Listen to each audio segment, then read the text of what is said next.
This is a reaction video. Is protected by fair use.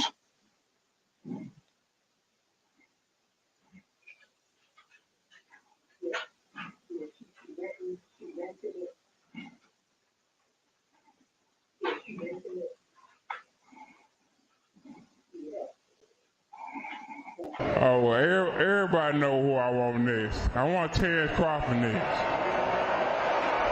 You're going to make that happen? Huh? You're going to make that happen? Oh, definitely. That's the fight that I want. That's the fight everybody else want. Like I said, I'm going to get these straps that I'm going to go over there and take his shit too. All right. Errol, congratulations. Terrific fight this evening. Thank you, man. Now, strap season, y'all know what time it is, baby. Terrence, I'm coming for that motherfucking belt. All right.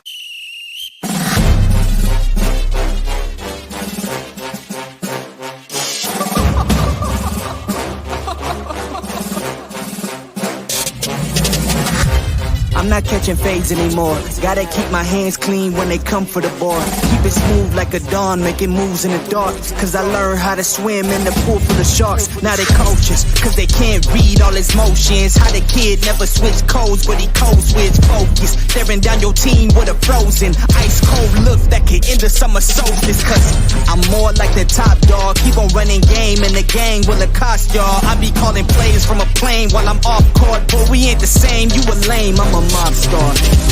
Actually, I'm a top dog on a stat sheet. Off court, but I call plays for the athlete. Laughing when the cop cars try to catch me. Cause I rolled off in a taxi. Put my feet up, I'm relaxing. Singing Figaro with no accent. While I pour strings from the streets in. Do it all with a straight face, I'm the kingpin. Top dog, top flow, boss mode. I'm the kingpin. Showstopper, top dog, God vibe. I'm the kingpin. They know I'm a dog and a beast, man. Yeah, I keep the peace with a piece, man. I ain't got no time for a piece, man. Why would I respond to a pawn? I'm the... Hold up. If I let my dogs off the leash, then you might want to get out of Dodge by the evening. Honestly, think it's not the blood and the beef. If they don't leave anything behind at the evening. I can see you soft, ever thought about retreating. If you never have, then they'll give you a reason. Better watch your tone, lose your base when you speaking. Underneath the mask is the wrath of a... When you learn how to smile in their face, then go cutthroat. Then they wanna call you a con when the blood cold. I remember starving while y'all had a truckload. Now I'm with the mob with the call and the gusto. I'm a top dog on a stat sheet. Off court, but I call plays for the athlete. Laughing when the cop cars try to catch me. Cause I rolled off in a taxi. Put my feet up, I'm relaxing. Singing Figaro with no accent. While I pour strings from the streets in. Do it all with a straight face, I'm the kingpin. Top dog, top flow, boss mode. I'm the kingpin. Showstopper, top dog, God vibe. I'm the kingpin.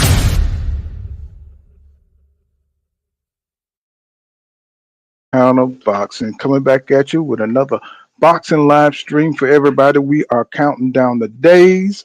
Make sure you smash that like button. You know what I'm saying? It is getting hot in here. You know what I'm saying? All the experts are coming out. You know what I'm saying? Making their predictions. You know, Teddy Atlas is out here. You know what I'm saying? Putting on a crying fest for Bud Crawford. You know what I'm saying? We got a lot of experts, you know what I'm saying, signing off for Terrence Crawford. But we also, on the other side, got, you know, a lot of people that's cheering for EJ. And, you know, we got Adrien Broner, of course, you know what I'm saying, sounding off the most. And, you know, AB just came through with it. He was just like, look, you know what I'm saying? Bud Crawford ain't going to be able to box this entire fight. He's going to have to fight. EJ is going to make him fight. And I was just looking at articles on Boxing 24, and they just, I don't know, look like they just get any nigga off the street and just give their opinion. You know, like we don't know who Terrence Crawford is and who he fought. And they act like Errol Spence Jr. fans don't know who Terrence Crawford is, just to hype him up one more time. And I'm just like, bro, we watch every one of his fights. We know who Terrence Crawford is, but they act like he's some kind of motherfucker from another dimension that nobody. He got some kind of outer worldly skills. The man is sharp. The man has great skills, but he's just a normal dude that's fought lesser competition. Now, that's not putting him down. That's just what it is. And a lot of the Bud Crawford fans and a lot of people that's coming out of the closet, they're acting like they're acting like Terrence Crawford is some kind of you know what I'm saying? He's some kind of monster or something. And I just don't see it. I see him as a highly skilled athletic fighter who's able to execute off that athletic ability, right?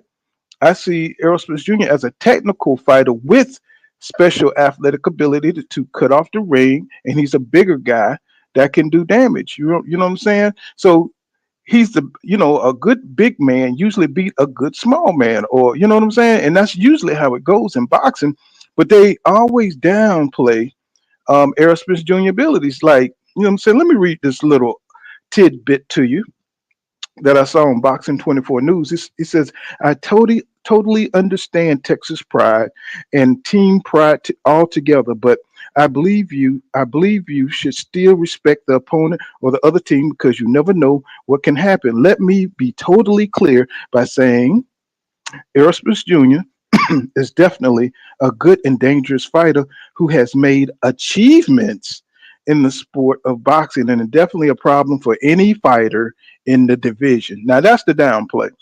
Errol Spence Jr. has 0 belts, but now he has attained 3 out of 4, which Crawford is currently holding. In my opinion, I think Spence fans have gone overboard by puffing this man up, and equally puffing up casual fans to believe that Errol Spence Jr. is somehow this unstoppable force that Terrence Crawford doesn't stand a chance against, no matter what his achievements are. As a boxing fan, I'm not from Texas. It allows me to see more clearly and recognize that the achievements of Errol Spence Jr. pale in comparison to Bud Crawford. Let me be honest here. Hold on, JB. I got you. Let me be honest here. The truth is Spence is up against a guy who is 3 times undefeated, undisputed switch hitting, orthodox southpaw, multi-division world champion, while Spence is currently campaigning in just one division. So it's really 50-50. Now, a casual wrote that shit because it don't matter if you're a 5 division champion, which was Mikey Garcia, was a 5 division or 4 division champion, some shit like that, and he destroyed him like he wasn't shit, like his experience didn't matter. It don't matter how many divisions. They just make up propaganda, right? You know what I'm saying? I don't care if you in 14 divisions. You know what I'm saying? You know what I'm saying? It don't matter, bro. You know what I'm saying? Marvin Hagler stayed in 1 division. You know what I'm saying? So what are they talking about? They just say anything to make an argument. I don't know what's up with the internet there, JB. You know what I'm saying? Let me see. Maybe it's mine. I don't know. Let me see. Let me put it on my hotspot and see if you can come up. Let me see, because my internet might be a little weak here. Let me see if I can. Let me see if I can put it on my hotspot. Let me see. I'm always having connective issues here. Let me see. I got my hotspot on. I'm gonna switch it over and see if that'll get you up in there. Let's see. Okay, let me switch it over. Let's see. It's got to read it first. Let me see. Switch it over to my hotspot. Okay, my hotspot on. There it is.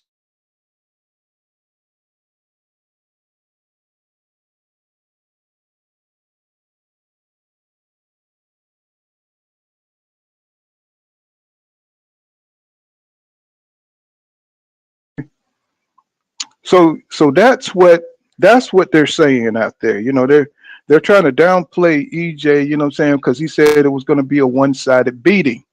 You know what I'm saying? And we did. That's just what would happen. I mean, Terrence Crawford might figure something out. If he could take the jab away from Errol Spence Jr., then it's going to be a hell of a fight. But if he can't take that jab away, it's going to be ugly for him. You know what I'm saying? And AB, let's go to AB. You know what I'm saying? AB said, you know what I'm saying, what it is. And I'm just going to stop talking for a second and let AB tell it.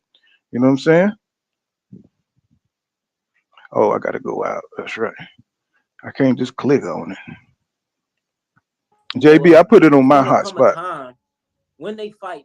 It's gonna come a time where Terrence is going to know and going to see that he's gonna have to fight Earl. You know, it's not gonna be no time for no, you know, that much of boxing and trying to get out the way. Like, he's gonna have to fight. He's gonna have to fight. Earl defense is better than what people think, man. His defense is better than what people think. He's faster than what people think. He's strong as fuck. His feet is better than what people think. Everybody think he just some come get him, knock him down ass guy. Like, nah. He can fight, bro. I'm a fan of both, but I'm closer to Earl, so you know I'm picking Earl to win for sure. What's going on, boxing heads? Is full kind of boxing. Okay, that's what I wanted y'all to hear. You know what I'm saying? So, you know, if AB, and we all know AB, you know what I'm saying, he was in the ring with Floyd Mayweather, and you know what I'm saying, that's when AB was throwing in combinations. That's when he was the man. And he wanted to show up, you know, Errol Spence Jr. because he was relatively unknown, and he was just making his name in sparring, going around, you know what I'm saying, beating everybody ass in sparring, right? So AB, you know what I'm saying, hopped up there, you know, wanted to, you know, show his big brother Mayweather that, you know what I'm saying, I can handle this dude. This dude ain't all that, you know what I'm saying? I'm the next Floyd Mayweather. And so he got his butt up in the ring, and look, he got Falumaloom. You know what I'm saying? He went in there, and from what I hear, it was devastating. You know what I'm saying? He broke AB down, and from what the rumors say, he was knocked out. You know what I'm saying? He knocked out, had him crying, bro. So AB, you know what I'm saying? He ain't no hater. You know what I'm saying? You know, EJ did his thing in there. Even Mayweather said that Errol Spence Jr. gave him some of the best work. You know what I'm saying? They even kicked EJ out of the gym, kicked him out of the gym, bro. You know what I'm saying? Because he was going so hard. And there was one moment where Floyd Mayweather, after, you know what I'm saying, you know, EJ was looking for a little validation, and Floyd Mayweather said, "You a little bitch." You know what I'm saying? He called him a little bitch. And that's where EJ was like, "Look here, hold my beer, my nigga." You know what I'm saying? Hold my beer and cut off the clock. You know what I'm saying? Now that shows you that this dude is made of something different. You know what I'm saying? If that don't tell you that he's different, you know what I'm saying, that he ain't, you know what I'm saying, what they're talking about, like he just achieved 3 belts, bro, which is quite awesome because he didn't just fight some unified dude. Now he went to each different champion and fought. You know, Kell Brook, Sean Porter, these was all tough guys in their prime. And Ugas. You know what I'm saying? These was tough guys that Terrence Crawford did not fight. That is something that his fans never, you know what I'm saying, talk about. They never talk about it. Like he never had, like he don't have to fight them guys. That his legend is bigger than Ugas. His legend is bigger than Sean Porter. His legend is bigger than Kell Brook. And when I say Sean Porter, I mean Sean Porter in his prime, before his hips were destroyed by Errol Spence Jr., which he admits to. And plus, he didn't even train for that fight. So we have to give the context every time we talk about the fighters that they have in common. We already know Kell Brook didn't even have his trainer. How can they even mention Kell Brook as somebody that's, you know what I'm saying, a viable opponent? You know what I'm saying? Because they try to discredit Kell Brook when EJ fought him because of his orbital bone, even though EJ, you know what I'm saying, cracked the other side, right?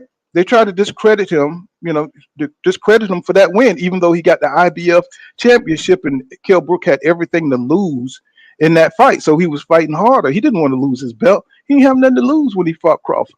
Hell, he had to rush down in 5 weeks. He had 9 months, you know what I'm saying, to fight Errol Spence Jr. He had 9 months. He had 5 weeks to fight, to get in shape, to fight Crawford. And he hadn't been at that weight in like 3.5 years. So they don't like talking about the damn context. You know what I'm saying? That's why the shit is fake when you argue with these guys, because they don't want to be honest. You know what I'm saying? Oh, he beat Kell Brook. Like when he was in the interview, I beat Kell Brook. Y'all do the comparison. Who beat them better? But bro, they were at their best. They were at their best against EJ. You know what I'm saying? So don't come with that dishonesty, you know what I'm saying, when you know them dudes was not the same and you didn't want to fight them dudes then either. You know what I'm saying? You didn't want to fight nobody. You stayed at top rank. So it's just amazed me. Somebody who stayed in the house, peeking out at the boys fighting outside on the playground. You know what I'm saying? You stayed in the house, nigga. You know what I'm saying? You were fighting your little brothers. You were fighting your little baby cousins over there at top rank. You know what I'm saying? So this is what I'm talking about. You know, AB just had to come out and confirm, bro. You know what I'm saying? That it is what it is, bro. You know what I'm saying? EJ is going to cut that ring off. You know what I'm saying? The dude got the best educated footwork. He don't waste footwork by, you know what I'm saying, switching stances. You know what I'm saying? What's his name? Derek James said that shit is useless. It's pointless. It's just all for show. You know what I'm saying? I mean, switching from side to side. I mean, if you prepare for that, you know what I'm saying? What good is it? You know what I'm saying? Y'all act like EJ is some kind of amateur that's gonna fall for that little. Everybody switches in boxing. Even the guys that suck can switch, bro. Even the guys who are B-level fighters can switch. It's just that Terrence Crawford is athletic with it. You know, Keith Thurman could switch. They just don't fight like that, bro. You know what I'm saying? And but Crawford, you know what I'm saying, in that orthodox position, he ain't looking too good these days. You know what I'm saying? He's looking like, you know, he's looking like he's slowing down. Because when Kell Brook, when he fought Kell Brook, he was piecing him up. And the only way he got him was with the switch up. You see what I'm saying? You know, he could confuse a dude that has been fighting terrible competition for the last 3.5 years, and they ain't even been in the same weight division. See, the quality of opponents matter, and that's what they try to get away from when you talk about, you know, Terrence Crawford, and they think it's hate and they think it's tearing them down. But when you fight, you know what I'm saying, the best in the division, it makes you better. And that's what happened with Errol Spence Jr. Terrence Crawford, you know what I'm saying, he's been fighting tomato cans. That's why he fought David Avenesian instead of Jerron Boots Ennis, right? When you want, like how on one hand you say, if fighters really want to fight each other, the fights get done. But then when it comes to you, you don't follow that. You don't follow that same logic. You know what I'm saying? For you, it's got to be on BOK Prime, which nobody really wants to do business with. You know what I'm saying? Everybody's with Showtime. You know what I'm saying? Everybody's with the Zone. Everybody's with, you know what I'm saying, the big networks, bro. That's where the money at. Nobody wants to come to BLK Prime with an offer, with a janky offer. You know what I'm saying? So that's just an excuse. See, when you don't want to fight somebody, it's like Canelo offering Bivol this bullshit deal to fight because he don't want to fight because the dude is on the way out. You know what I'm saying? He do not want to fight Bivol, bro. And I was asking everybody, I said, will Canelo, after looking the way he looked against John Ryder, will he try to make that damn fight? Hell no. He don't look like he's ready. Bivol is always sharp. That dude is a boxing savant in the ring, right? So I'm like, man, Canelo don't look like he want that smoke. And I was like, how is this going to pan out? And all of a sudden, he's giving out bullshit offers. He gave a bullshit offer to David Benavidez, right? He got nothing but killers. He done beat all the bums up, right? No, so it's to the point where now even his own people don't want to see him fight unless he's fighting somebody like a David Morrell Jr. You know what I'm saying? Who's a killer. Somebody who like David Benavidez, who's a killer, who's going to make you fight. He's going to throw 100 punches around. You know what I'm saying? He can't keep up with that activity. The motherfucker's up in there looking like an old dude. You know what I'm saying? He can't throw about 4 or 5 punches without being tired out, gassed out. He just makes sure he's a good cherry picker, except for when he chose Bivol. He thought Bivol was soft. You know what I'm saying? But Bivol showed him, man, hey, man, you picked the wrong. And that was his first time picking the opponent. Usually it's that trainer, his Eddie Reynoso, making the matchups. But Canelo said, no. I take Bivol. I take Bivol.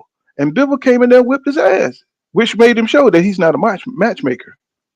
He's not a matchmaker. You know what I'm saying? He is not a matchmaker. That's what happened. Yeah, and he struggled against John Ryder, like TZ Frank say, man. He struggled against a dude that he should have, like maybe 3-4 years ago, he probably would have knocked out. You know what I'm saying? He looked horrible in that fight. You know what I'm saying? And what I'm saying is we're tired of seeing these guys who were built and guys who were developed like Aerosmith Jr. You know what I'm saying? Terrence Crawford was built, bro, at top rank. That's what they do. Look at Keyshawn Davis. Look at what they doing to Shakur Stevens. Have they fought anybody with a name yet? That's because they're being protected. Not that they need it, but they need to step up, bro. That's what Terrence Crawford did. You know what I'm saying? Ricky Burns wasn't no killer. You know what I'm saying? He was a good boxer, but he wasn't no killer. You know what I'm saying? And Dongo wasn't no killer. You know what I'm saying? We don't even know, bro. We hardcore boxing fans, and we know we had just been hearing of these title holders, people who was lucky enough to grab the title for one or two fights. Not nobody who's going to ran for 10 fights in a row. You know what I'm saying? They wasn't special fighters like that. We all know that. There wasn't no special fighters like that. You know what I'm saying? So miss me with building up this dude resume. You know what I'm saying? Or making him like he's some kind of special, boxing savant. Like he's some kind of genius in the ring. That's bullshit. He do the same thing. He outquicks you and he execute and he has enough power to give you a TKO. Because let's just keep it real. They stop his fights pretty early. You know what I'm saying? When some of them guys like Amir Khan, who's a walking concussion, you know what I'm saying? He's a walking concussion. You know what I'm saying? He beat the shit out of him. And how long Amir Khan was out the ring? Come on, man. You know what I'm saying? He shouldn't have been touching Amir Khan. I understand Green Machine was a mandatory, but this guy has always went for the little fish. Now he's talking about fighting the big fish. And the big fish is the underdog? The big fish who's been fighting the Kell Brooks, the Sean Porters, the Danny Garcias, the Ugases, all the big top welterweights in the division. Nobody's saying that Danny Garcia or Sean Porter or Ugas are the greatest guys in boxing history. What we're saying is they were the best in the division at the time that Errol Spence Jr. beat them. And this is the kicker box. The man did it off injuries. He did it off car crashes. He did it off eye retina surgery. You know what I'm saying? He don't get no credit for that. I mean, come on, y'all. He don't get no credit for that. I mean, how can Bud Crawford fans look at that and say, damn, this dude is kind of different? I mean, this dude, you know what I'm saying? Most people would have folded up. You know what I'm saying? The man couldn't even walk. You know what I'm saying? He didn't even go to the recovery people. He did it himself. You know what I'm saying? He did all that shit himself. He wheeled himself back into world-class fighting shape. And everybody was saying awful things, saying, wishing that Errol Spence Jr. was the end of his career. Saying he's never going to box again. He came back and whipped Danny Garcia ass. And Bud Crawford was there. Why didn't he go to the ring? Why didn't he go in the ring and say, hey, Errol, I got next? Just like Danny did. You know what I'm saying? Just like Danny did, I think, when he fought Mikey Garcia. Hey, man, I got next, bro. Oh, I think it was Sean Porter fight. After Sean Porter, he came in. He was like, hey, man, I got next. Why didn't Bud? Bud was sitting right there. You know what I'm saying? I think he had to run out early. I think the Texans had ran his ass up out of his friends talking shit or something. Ran his ass right up on out of there. You know what I'm saying? Which was special. They can't even go nowhere. You know what I'm saying? Without, you know what I'm saying? This is EJ Town. Y'all remember that video? This is EJ Town. You know what I'm saying? So I just see that for everything good said about EJ, there's this pushback, you know what I'm saying, for Terrence Crawford fans and fanatics or whatever. Errol Spence Jr., he's not on Terrence Crawford level. You know what I'm saying? They say Bud Crawford can outbox Errol Spence Jr. I don't see that, bro. So, Terrence Crawford throws about 30 to 40 punches around, right? Maybe. That's a little high. So where Errol Spence Jr. throws about 80 to 100 punches, how he's going to beat that? How he's going to beat that without? He's got to knock him out. He's got to hurt him to keep him from throwing that many punches. Danny Garcia said that Errol Spence Jr. throws from 80 to 90 punches around every round. That's consistent. That's something that he does consistently. So I don't care how well you box, my brother. If you're only throwing 30 to 40 punches around, you ain't gonna win. Now, they think that Terrence Crawford is some kind of pinpoint accuracy expert, but he's not. He's going to be too busy protecting himself. He's going to be too busy protecting himself from 80 to 100 punches thrown. He's going to be right there. And then he's going to be cutting off the ring, hitting your ass to the body. Now, I saw the little footage of Bud Crawford working on his body, body resistance and stuff. And that's a smart move. You know what I'm saying? Am I saying that Terrence Bud Crawford don't have a chance? No, I'm not saying that. But what I'm saying is he's not he's not what his fans think he is. You know what I'm saying? He's not that juggernaut. Errol Spence Jr. is the juggernaut, bro. And he said he's coming to give a one-sided beating. That means Errol Spence Jr. is going to step to his ass. And that's what we expect. You know what I'm saying? We see him do it every fight. He comes out. What does he do? He comes out double jab, comes out behind the jab, and he be on your ass. You know what I'm saying? He may take a hit. He don't give a fuck. He don't give a fuck. I mean, you gonna hit him, but he don't give a damn because he dips that head and you may hit him and he look like he likes getting hit, likes getting touched in the fight, and he starts smiling. You know what I'm saying? He may back up a little bit, and he's going to engage. And that's going to be pressure all night long. 3 minutes of every damn minute of the round, he's going to be coming at you. And I just don't see how Bud Crawford thinks that he's going to be able to float around the ring. He thinks he's going to be able to really counter EJ. You know what I'm saying? To make him stop punching. Ugas couldn't do it. Ugas had a long reach. He was touching EJ. I mean, you might be able to do it for a round or two. You know what I'm saying? Maybe to fill out rounds. But we all know that Bud Crawford starts out slow. EJ starts out fast. So is he going to try to start out fast and get EJ respect? You know what I'm saying? By like really being aggressive and like really showing him that, you know what I'm saying, he can put them hands on EJ. You know, put it to his liver, put it to his side. You know what I'm saying? Go to EJ body to slow him up. Is that what he's going to try to do? If he do that, I think it's going to be an early night. You know what I'm saying? I think it's going to be an early night. And I saw the footage of EJ in the gym with AJ, and they're working. That's it. He's not doing interviews right now. He's shutting all that shit down. This is a special whipping mission. I think this is a special ass whipping mission for EJ. You know what I'm saying? I think he wants to shut down everything because he already hear and heard what everybody done said. Oh yeah, he hear you, and he put shit on the board, and he say use that for motivation. What's going on, Tremaine Smith? What's going on, bro? What's going down, Pooh? How you living? All right, all right. You know I'm just popping my shit. What's going on? Hey man, hey. I've been just peeping what you've been saying, and also kind of just watching the fights myself. Going back and watching that old tape. I think I mentioned that the other day, man. And I just think, just like you say, it's gonna be very hard to see, for Bud in that fight, because if you get on that bicycle and you keep backing up, that ain't gonna work. That means he putting himself in a position to be gassed out in the middle rounds. And then Mm-hmm.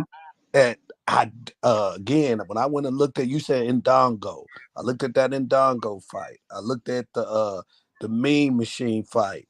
I looked at what's that one guy name uh that he got hurt in. I'm You trying to talking about Lardy?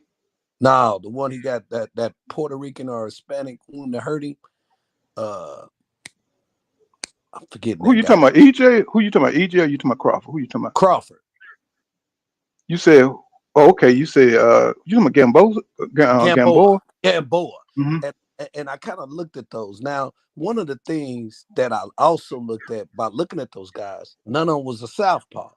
See, Crawford fights as a southpaw. Really, that's what he does, and that's why he paused. He basically paused with the right. and and I was kind of looking up like southpaw to southpaw, and then I'm looking like that double jab is gonna kill him. And the way Earl be pivoting and stepping out on the right, I'm like, I don't know how Crawford gonna be able to deal with another southpaw like that without a good jab. I don't see how he gonna. I don't see it. So I'm still like processing like, what can he do? And then as the one thing I saw in all those fights I just named, Gamboa, the Mean Machine, and Dongo, every time they clinched, he didn't swing.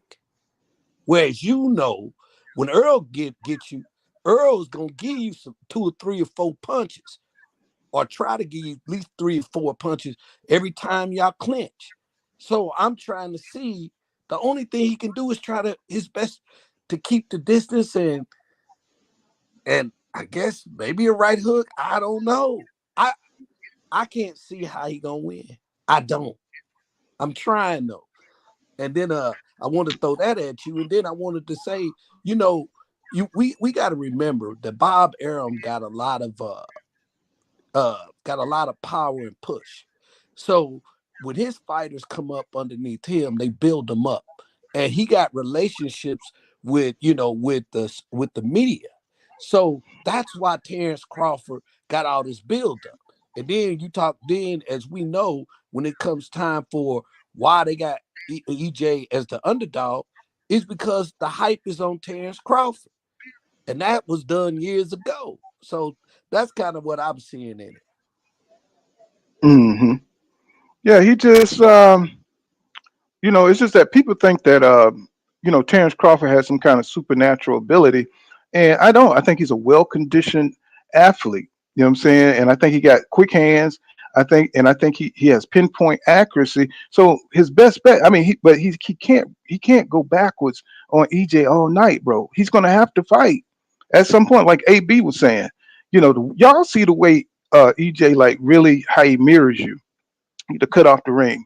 You know what I'm saying? Yeah, he's going to take some punches, but man, he's going to wear Crawford down, man. The way he engages, he is going to wear him down, bro. Crawford is not used to taking punches like that. He's not used to somebody being aggressive like that who's bigger than him and who can take the punishment that he could dish out.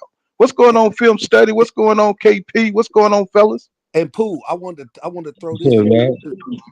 I'm gonna throw this in here real quick. Let the other guys get in and get the cooking.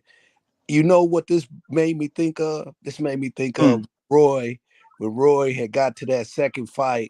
Uh, I forgot the one guy he was with. The second fight, You talking about Tarver? Tarver, and his athleticism couldn't get him through. And in that fight, I'm telling you, I didn't even watch that fight because that first fight, I was like, when he got through, I was like, Roy, just stop, you're done. And he went and fought that again. And I think Terrence is going to try to use his athleticism against EJ, and I don't think it's going to work. Well, it's going to be hard to use athleticism when another guy is just as athletic. You see what I'm saying? EJ, you know what I'm saying? He don't use his athletic ability the way Crawford uses his. You know what I'm saying? Crawford is finesse. You know what I'm saying? EJ is more attrition, more physical, more domination, you know what I'm saying? And he uses his strength and his body, you know what I'm saying, in fights. So they both athletic. You can see the way if you go watch that Lamont Peterson fight, EJ can move, bro. I watched He it. can move. If you watch that Lamont Peterson fight, EJ can move.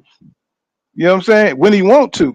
He can move And, his head, he can pivot, he could even switch. He even switched that fight. A lot of people didn't catch that.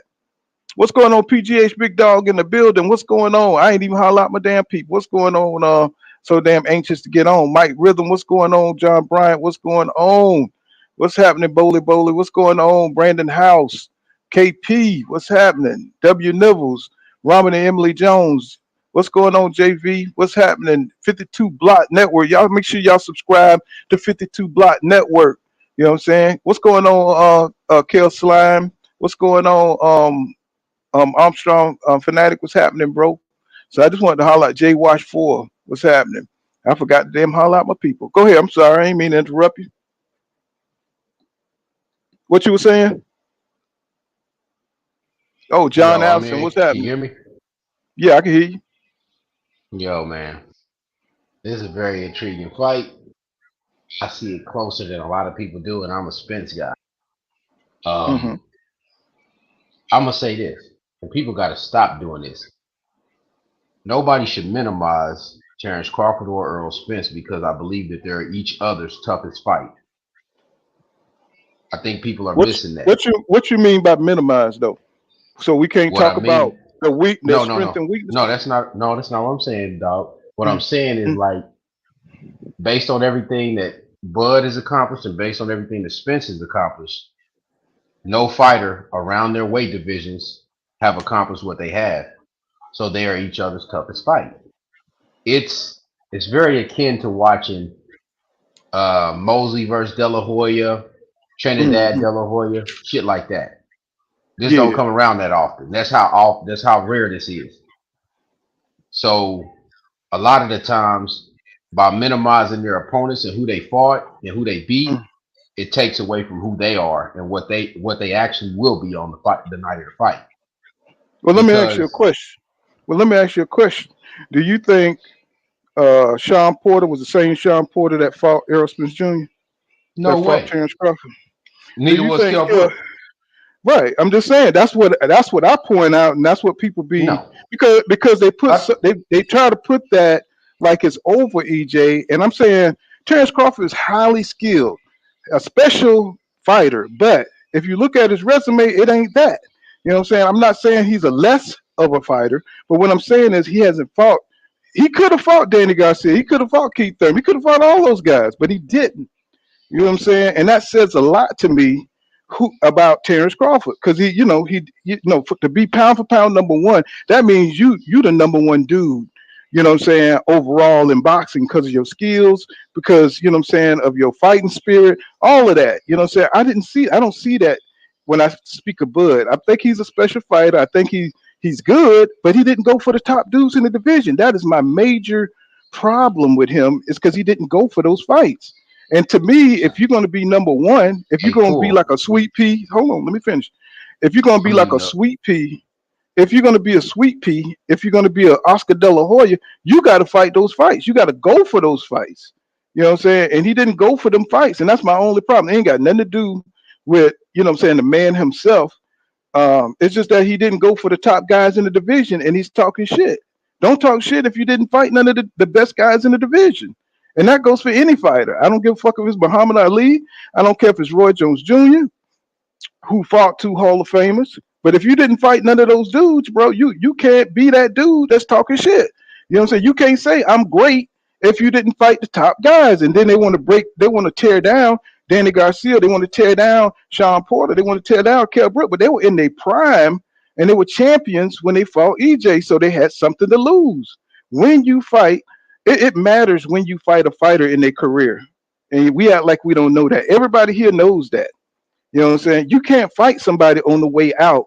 You know what I'm saying? Yeah, you get credit, you know what I'm saying, because you're Terrence Crawford. You know what I'm saying? You dropping niggas and all that stuff. But you got to fight people when they're on the top of the game. We want to see fighters fight when they're at their best. That's all I'm saying.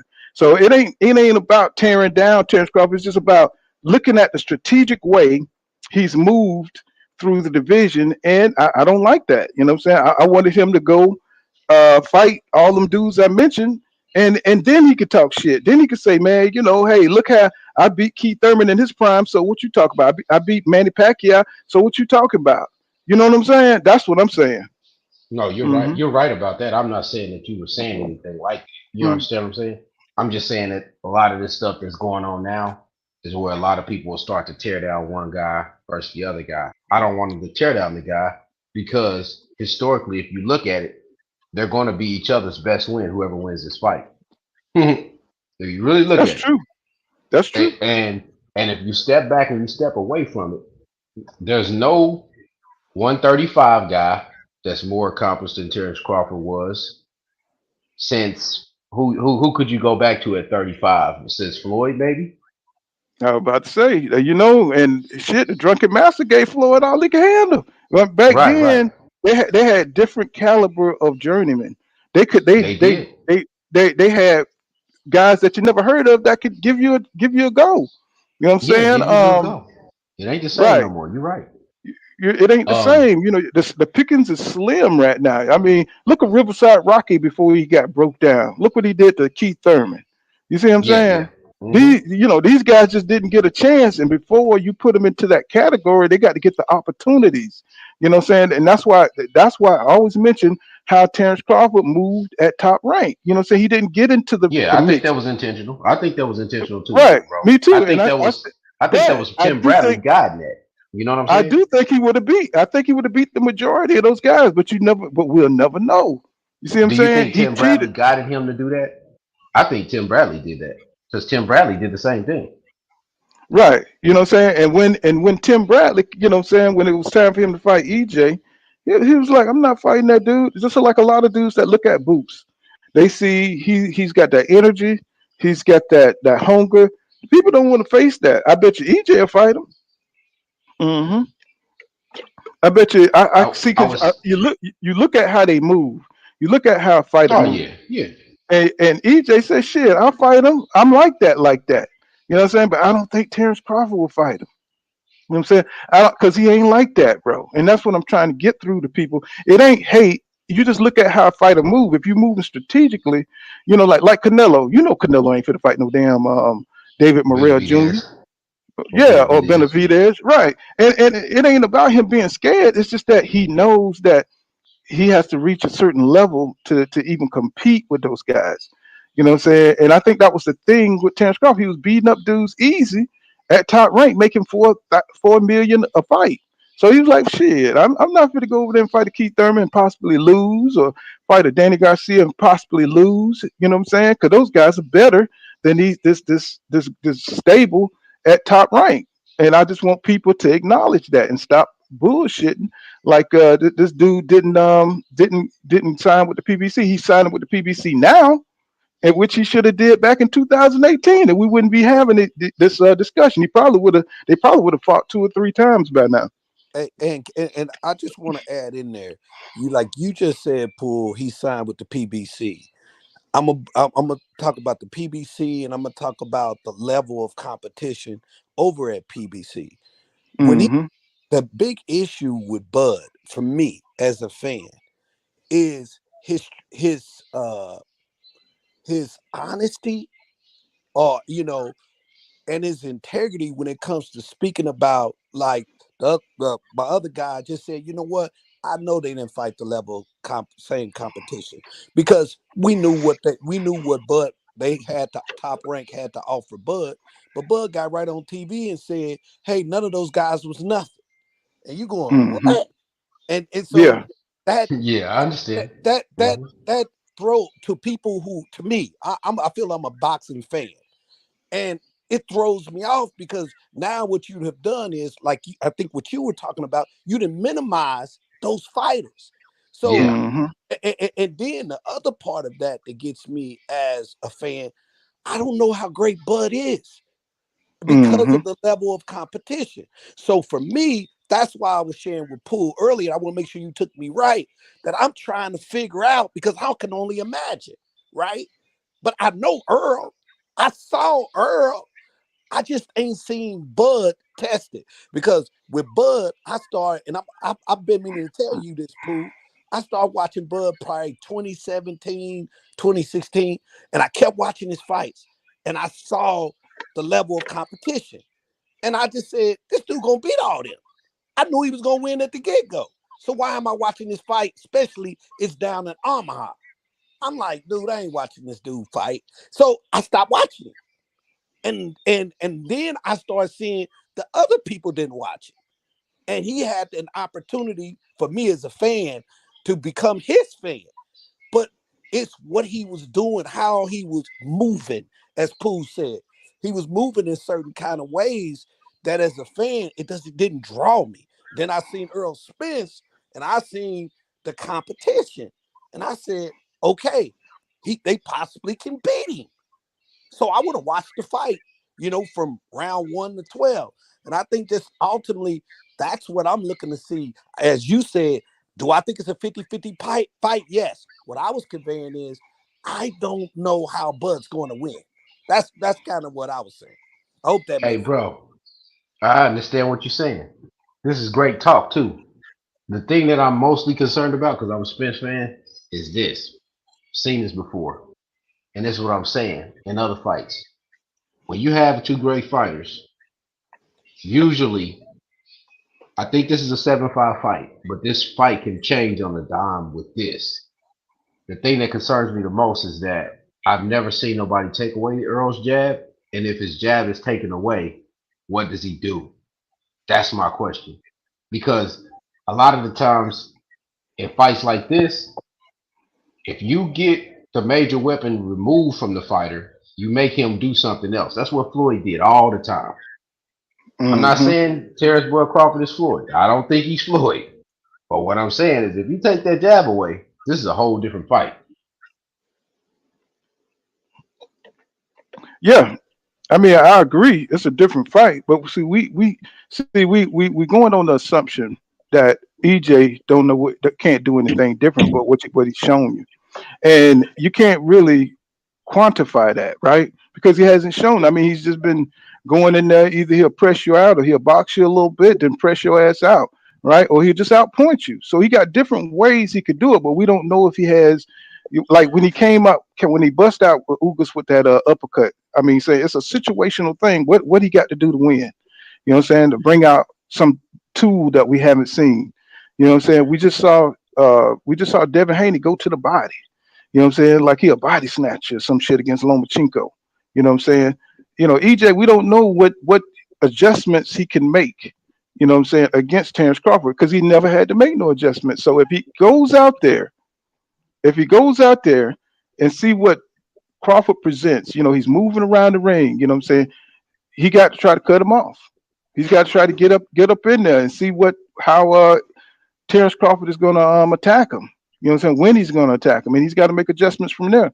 If he have to make any adjustment, because we know EJ is going to come in there and he's going to do his thing. So he's going to come behind the double jab. You know what I'm saying? He's going to press forward. You know what I'm saying? See what Crawford got. You know what I'm saying? And I just don't know. You know what I'm saying? How he's going to take that jab away? What, by movement, by timing, countering him. You know what I'm saying? Like Yeah. stepping inside of the jab, or I know he likes to tap. I know Terrence Crawford Hey, likes to put his hand up and move that jab. He likes to hit your guard while your guard's yeah, he up. do that against You Hey, know. hey, Crawford. I Paul. go Hmm. ahead. My fault, my fault. I was gonna ask him like, does he need to stay in like orthodox to like take away his jab, or like that doesn't matter? Like he can like stay in southpaw and take away his jab. He Well, it can just do it from the depends. southpaw. It just depends. Well, shit. If You know what if I'm he if saying? he When they throws a went, hook over that jab, it changes everything, Paul. he already know that Crawford got them looping shots, and if you got looping shots against EJ, he's throwing straight. What is the fastest way to a A, line? a Is straight it a punch. hook or is it a straight punch? And that's how EJ. It's a straight He got punch. hook. Right. So he got that straight punch shit, you know what I'm saying, where he's coming right down the middle. And Derrick James is another thing that you're gonna have to look at in the fight, because Derrick James is gonna be watching this shit and see what's Crawford doing. If Crawford can't go out there and knock him out in the first round, Derrick James is gonna be coaching him. He's gonna be like, look, okay, he's coming over the top. He's trying to switch back and forth because he had an opponent that switched back and forth. Remember Bondu? He wasn't on the level of Terrence Crawford. He didn't have the size, but the motherfucker was switching back and forth. He was switching. And he caught EJ too a few times in that fight, you know what I'm saying, as he was switching. You know what I'm saying? But EJ adjusted, you know what I'm saying, by movement, by using movement, stepping out, you know what I'm saying, and catching this motherfucker with a left hook coming on the outside. If you go watch that fight, and he was killing him with the jab. He couldn't stop EJ jab. So the only thing I could see Terrence Crawford trying to do is knocking down that jab and coming over the top, or something like that. Like, because he likes to keep his hand out there, you know what I'm saying, and he likes to touch your glove and disrupt your defense a little bit and try to blind you with the jab. You know, so even though it's not a traditional jab, it's just a tool to confuse you. You know what I'm saying? That he throws it out there very, very pawingly. You know what I'm saying? Trying to touch your glove. You know what I'm saying? And trying to get an angle on your ass and stuff. He trying You to know what control I'm saying? that space, Paul. He trying to control Hmm. that space so you Yeah, can't get yeah. in Hmm. on him. And that's what I saw in his fights. I saw that pawing jab. I mean, I ain't even call it a jab. He's pawing to keep the distance so he can be able to counter you. And Right. I'm looking at Earl, and I keep seeing I can watch his fights and I see the double jab. Well, if he double jabs, then he's gonna get in there because they both southpaws. So Yeah, Earl got a shuffle. He got like a shuffle jab, Yeah. like where he shuffling his feet. It's like a, But a see, pendulum swing. to where like he can jab and he can get like he can turn it like his offense into defense. It's probably up there with, I don't want to say Floyd, but like it's up there, man. Like he can transition his offense into defense quickly with that jab. Well, That's gonna give Bud problems. the thing about EJ, he can't feign his way into a damn real uppercut. That's the thing I'm looking for because he, even though he throws a double jab, sometimes he get predictable with the Yeah. double jab, and then he's going to work Hmm. off that. See, he can't just go after every damn double jab. You know what I'm saying? But Mhm. I've seen him feint with it. You know what I'm saying? He like to do that front foot feint, and then he likes to dip and do Yeah, that he little he thing need he to add does. some feints, Pool. He need to add some feints in He this got fight. he got a solar plex jab too, like Floyd, Oh, he got where the he jab feints, to Oh, the he body. got that. He got but that jab up and down. he just can't feint himself forward into a damn, because Crawford, all he needs is one little, all he needs is about a foot to step back to unleash Yes, that uppercut, and he that got another little uppercut. short uppercut that he And likes that to throw short on the right hook that inside he to the hit Kell body. Brook with. hmm So yeah, and he got some pop on it too. But see, I think, and this is what I believe. I believe that EJ can he can take it. I'm pretty sure he sees all that. Derek James sees all that, and I think they want to get. I think they want to draw Crawford in and start breaking down that body. I think they want to just slow him up so he can't move around. Start cutting off the ring. He's probably going to be. I'm gonna say if Crawford didn't start off slow, he would probably win probably the first 3 rounds. But because he started off slow, what I'm saying, I see him being down on the cards. You know what I'm saying, going into the fourth round, which is or third round, maybe when he start warming up, he'll start trying to pick Earl Spence Jr. apart. You know what I'm saying? That's when he'll start cooking. That's when EJ will start getting hit with some crisp shit. You know what I'm saying? Because he likes to throw that. Crawford likes to throw that uppercut, and then he likes to throw that left hook. You know what I'm saying? Where as soon as you enter that space, that's what he's throwing, and then he's backing up out of there. So and then when you think he's backing up out of there, that's when he throws that real uppercut. Like in my videos that I showed you, you know what I'm saying? He be working on that shit. Uppercut, left hook, and step back, boom. You know what I'm saying? You run right into it. You know what I'm saying? So he's a crafty dude, but he never faced somebody who could take that kind of punishment. Because once EJ is on the inside, he's gonna have to clinch. He's gonna have to wrap up so EJ can't get it back. One thing about EJ, you know what I'm saying? If you clinch him, he's gonna tire you out. You know what I'm saying? He's gonna tire you out. You know what I'm saying? Just like when Kell Brook was holding his ass and he was just breaking through all that shit. He was scuffling, working with the offhand, and I think that's gonna be something that Terrence Crawford's not used to. You know what I'm saying? I think he's a hell of an athlete, but I just think EJ is way too rugged on the inside. You know what I'm saying? I think he's gonna just get worn down probably in the late rounds, probably like eight, probably about 7, 8. You're gonna see Terrence Crawford slow. You know what I'm saying? He's not gonna be moving all around the ring like that. He's just gonna and that's when EJ gonna really go to work on him. And then And prove one thing I saw in his fights too. If he get hit hard, or if you catch his attention, he gets real aggressive. Terrence hmm Crawford. So he'll come right back at you. And so I think if it's Earl, I think Earl need to pace himself because again, I think what my man said earlier, bruh, you can't take Terrence Crawford lightly, man, because he can end it, man. I mean, people don't want to may not want to look at it, but what I was, even though maybe not the same level of competition, I still seen the skill, and and hmm and the boy got skills. There's just no questions about it. Hey, Paul. But hmm Um, I'm gonna say something. People, this is my opinion, man. I was looking at um the Peterson fight and the Ugas fight, right? hmm I'm not really feeling this strength and conditioning coach compared to Blu-ray. The reason why I say that is I compared the two fights. When he was with Blu-ray, he was a bit much faster. And I think he's going to need that against Bud. Against Ugas, he was a little bit more bulkier, and he was a hmm little bit slower in his movement. And I think that's going to be important because Bud's timing is great. I think that like this is just me, but I really think that he need to put Blu-ray back in that camp. Because Blu-ray Well, had him moving a bit. He was a bit much faster yeah, when he he was up was. on Blu-ray. But he also was 4 or 5 years younger.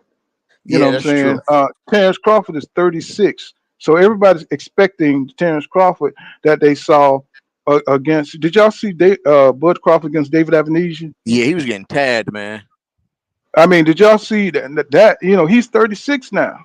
You know what I'm saying? And we all know in boxing, 36, if you're on the wrong side of 30, bro, you're not gonna be that dude. You're not gonna be like when you were 29, 28, or 30. You're not gonna be swift like that. You know what I'm saying? So he's got age working against him. Yeah, he's a superb athlete, but to me, he's gonna have to really work those early rounds because we know EJ as the rounds get, you know, they as they get later, he gets better and better. You know what I'm Yeah. saying? He's able to make his adjustments better. He sees better. You know, say later in the rounds. And Mhm. Terrence Crawford, if he start getting tagged to that body early in the fight, and EJ is going to come in there to try to slow him down. He has a plan. His plan is to slow you down so you can't move around the ring like that. All Bud Crawford other skills, we got to see if his power is really going to affect EJ like that. See, You know what I was everybody seeing just too, get. Paul? Mhm. In that Avenesian fight, David Avenesian was cutting him off. He was David Avenesian was cutting that ring off on Bud. And if David Avenesian can do that, man, he's gonna have a real hard time with Bud. I mean, not Bud, but Spence. Because one thing about Spence's jab, Spence's jab is a little different. Like his jab's not a regular jab. Chris Van Heerden told us that. He said his jab feels like a right cross. So he gonna be that. Bud can try to like do that pity pat block stuff with that jab, but Spence, one thing you know about Spence, like even when your defense is up, he still can punch through your defense. So he gonna really have to have a plan for that jab because that jab is gonna set up a lot. And one thing about EJ and his jab, he got to make sure he understands when to shorten that jab up because sometimes he's long on that jab, like when he was against Ugas. You know what I'm saying? Even Derek says, you got to shorten up on that jab. With Mikey Garcia, he had to shorten up on the jab. It's like he he's got to make sure he don't overshoot Terrence Crawford because that's a body shot. That's an open body shot. If you overcommit on your jab, it's a body shot. But I'm pretty sure that EJ, he always make the adjustments. You know what I'm saying? He always gets his spacing right. You know what I'm saying? Sometimes you need to get a goddamn body shot to get it right. It'll keep it in your mind. Sometimes you got to experience that. And that's one reason why I wish EJ would have taken a tune up. Yeah. You know what I'm saying? So mhm. No. Go ahead. No, I was agreeing with you. He should have took a fight. Yeah, he should have took a fight because Bud's going to be sharp. And even though I think EJ overall strength and his punch resistance going to really help him defeat Crawford, it's going to be harder than it should be. You know what I'm saying? I think it's going to be hard. I think he's going to win um, unanimously. You know what I'm saying? Or if not by TKO, like Kareem Boxing. Thank you for that $1.99 super chat. He said EJ in 11. EJ in 11. You know what I'm saying? And I think it's going to be late like that when he stopped Terrence Crawford, but it don't have to be that way if Errol Spence Jr., you know what I'm saying, used Blu-ray, you know what I'm saying, used all the resources that he had to be in top conditioning because that let's just keep it real. That muscle weight is different. You know what I'm Yeah. saying? The man came in there lean as shit against Ugas. And that muscle weight slows you down. You Yeah. know what I'm saying? He was like solid muscle, bro. You know what I'm saying? Not the, no homo or shit like that. But the man was solid muscle, man. I mean, he looked like he was carrying, he looked like he was damn 160 pounds up in that Yeah. motherfucker. You know what I'm saying? And it's like, I think he's gonna probably come out something like that, looking like the same way against Bud Crawford. But you know what I'm saying? He got to make sure that he don't overshoot his shots Hey, the way he was missing against Ugas. You know what I'm saying? hey, Pooh, I got a question for the group. Have anybody ever seen in Bud fights where he took a lot of hard shots to the body? No, Nope. no. You don't Nope. take no. That's why I'm saying I don't think he's gonna be able to last, bro. You know what I'm saying? He's not used to taking punishment. Hmm. EJ, he's used to taking shots. He's used to having rugged fights. That's why you got to have that kind of experience in fights. I mean, he's not a Floyd Mayweather that roll with punches. You know what I'm saying? He just his legs and his offense is his defense, Hey, well, his reflex. and the Hmm. reason I asked that, because I mean, he's reminded me. This whole situation is reminding me of like Hagler, and I'm gonna give Terrence Tommy Hearns, and I don't see how. I mean, I just don't see how he's gonna come out of it. And I've told myself, man, I'm thinking 9 and 10, man. I'm be Well, honest. you well, do you remember Tommy Hearns was knocking out everybody? Yes, he was. Hmm. You remember how much power Tommy Hearns had in both hands, Yeah, and when he went out there against Hagler, and he stunned Hagler in the first round, and then Hagler adjusted to yeah. that power, and he was never able to hurt Hagler again. And and, and Hagler went. and Hmm. I took time to start looking at the fights, and I'm like trying to see, and I'm like, man, I then I watched EJ get hit. I watched him get hit flush. I mean, they were showing in the Porter fight where he was getting hit flush. Oh And yeah. boy, I mean, you could see his face, like all the spit and water come off his face. And yet he was still there. I was Yeah. like, oh my God. I mean, it's scary. That's all.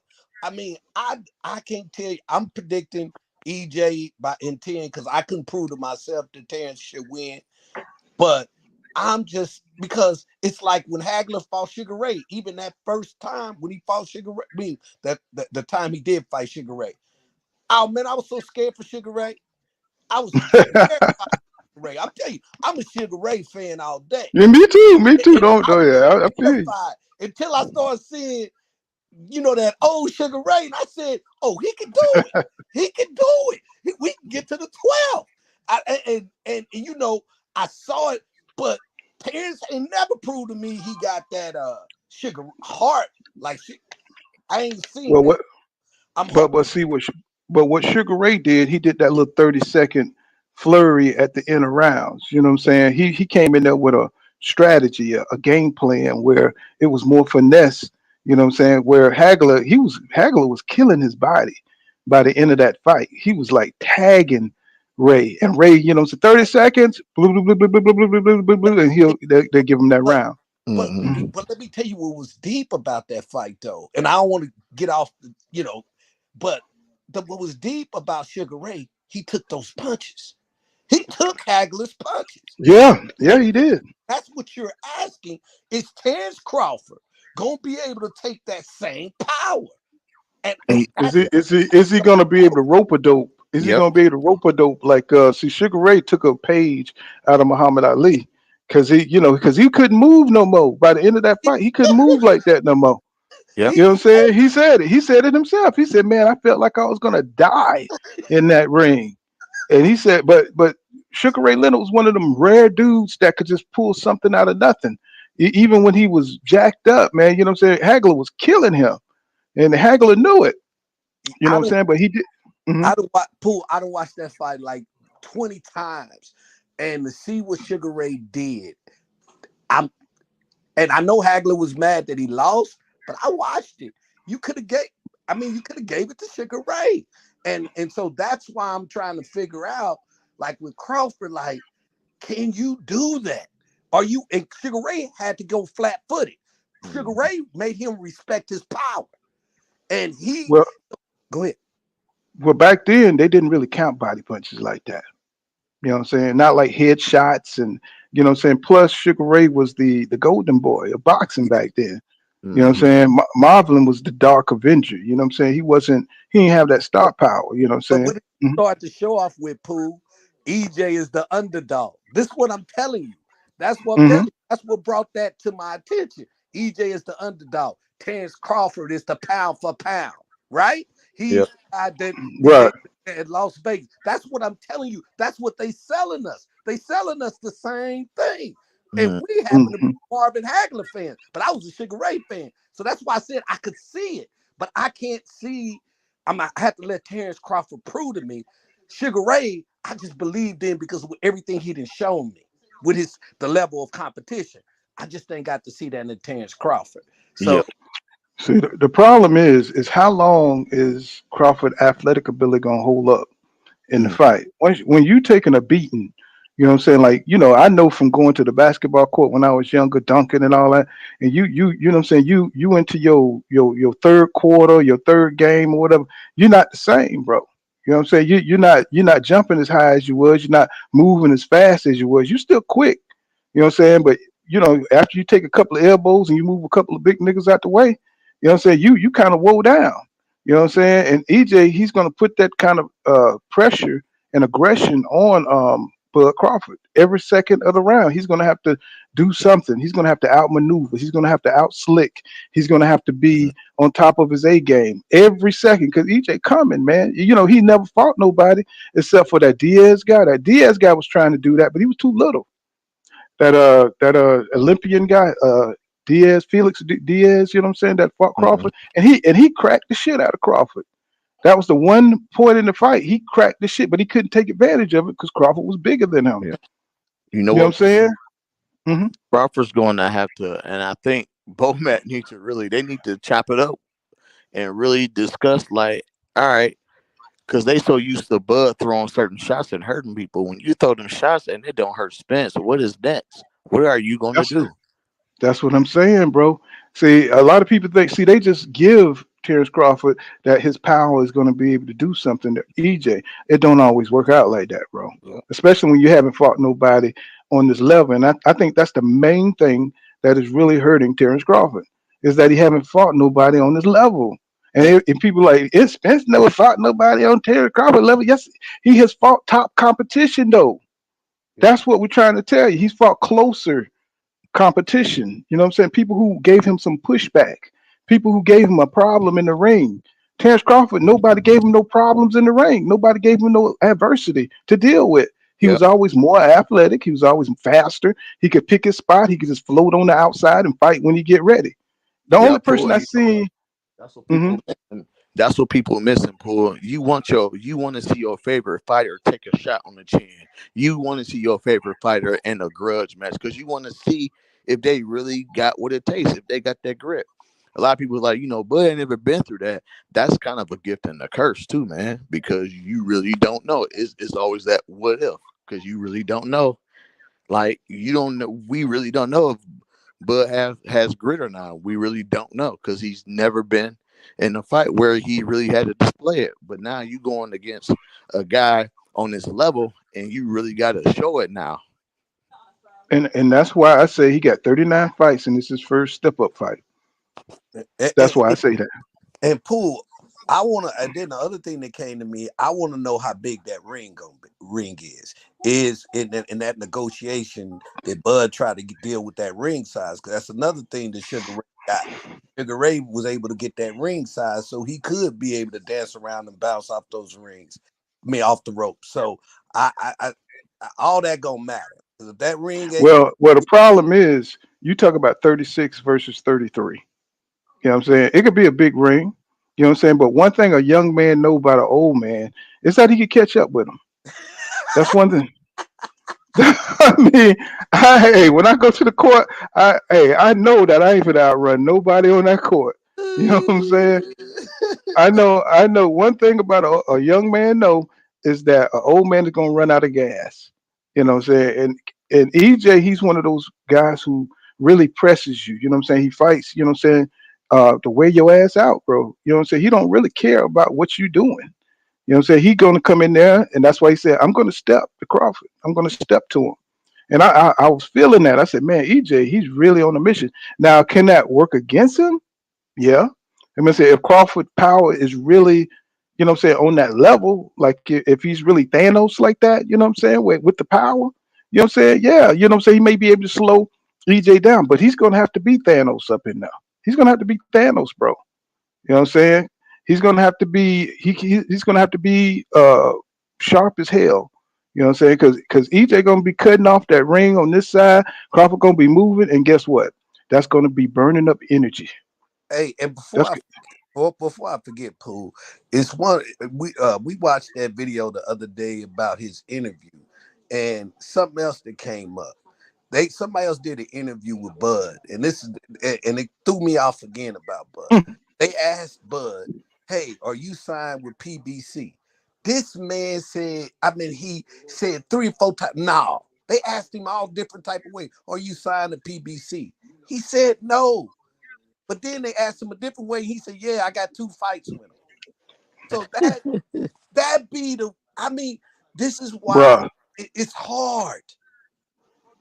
It is hard, man. You pull. Make sure you pull that interview because it's the weirdest, awkwardest interview I have seen him do. Where the reporter asked him about 4 different ways to get him to say it, and he wouldn't say it. I mean, but think about it. The reporter already knew he was signed with PBC. Rarely they ask you a question that they don't know the answer to. It's like being in court. You know what I'm saying? They're just going to see if you're going to be truthful about it. They know Terrence Crawford don't like the PBC. I don't know. He just it's something about the PBC that I guess he said. I think he said at one time that it's a Errol Spence Jr. company.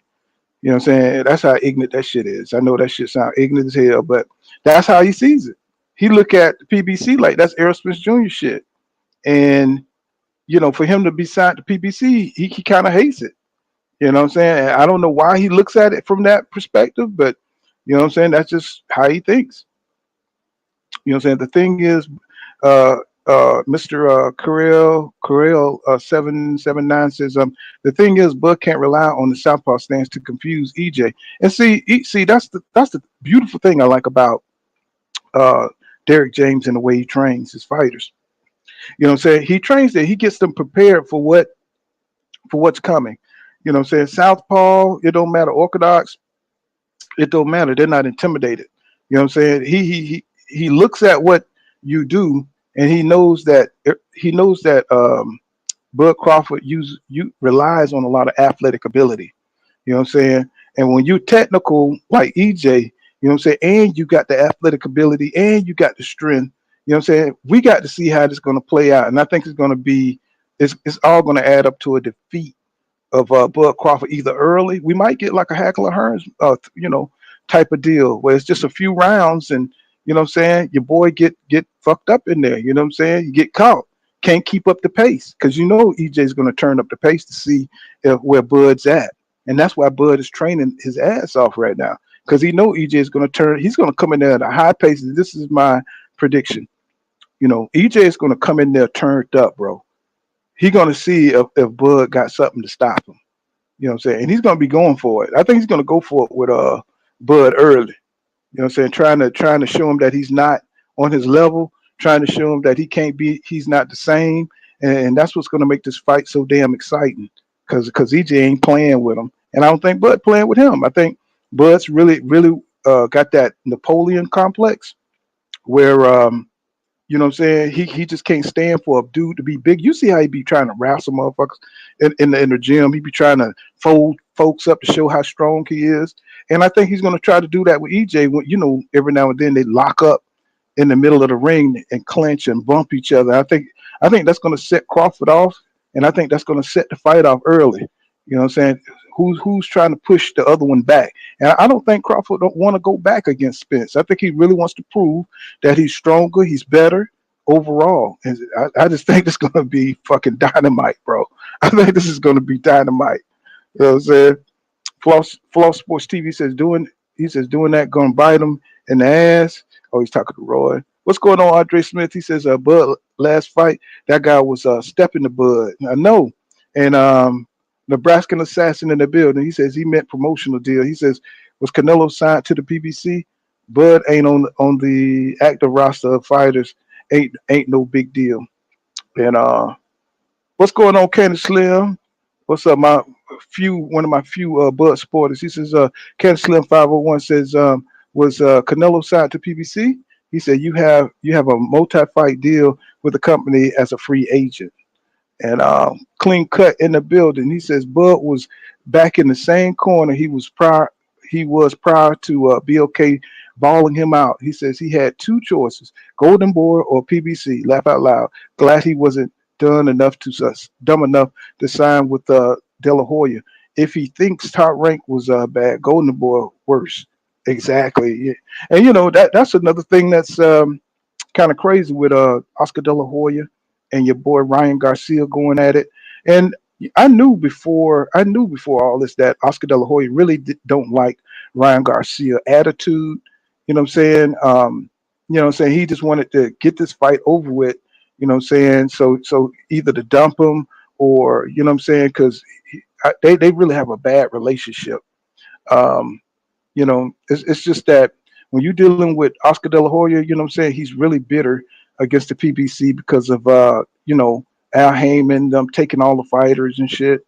And all the fight, Errol Spence Jr., Jamel Charlo, all them guys come from Golden Boy. You know what I'm saying? And they went over to the PBC, and Oscar feels some kind of way about that shit. And when he see Ryan Garcia buddy with Tank's crew, and he sees Mayweather, especially as Mayweather fighters or Mayweather promotions, he gonna hate on that because him and he just hates anything about that guy Floyd Mayweather fingerprint on it. You know what I'm saying? He really just he's not gonna support none of that shit. And when Ryan was hugging Tank and giving them props and stuff, and Oscar saw that shit, he was like, "No, nigga, you messing with the enemy." You know what I'm saying? It's just kind of crazy. You know what I'm saying?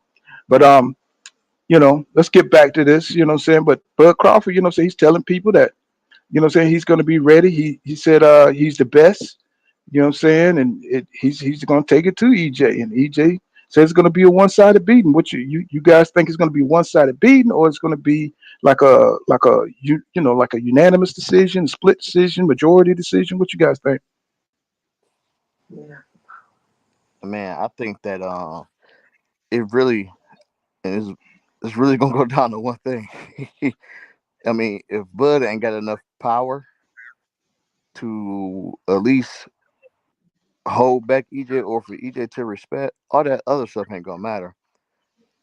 Well, what's gonna be exciting if he do have enough power? That's gonna be more exciting. You know what I'm saying? If Absolutely, he yeah. do, and one thing about both fighters, something that once they get hit, they get better. Yep. You know what I'm saying? Once Terrence Crawford get hit, he gets better. Yep. You know what I'm saying? Go ahead. Yeah. No, I agree with that. I watched that. I watched almost all those fights where he got hurt. No, not all of them, but a couple of them.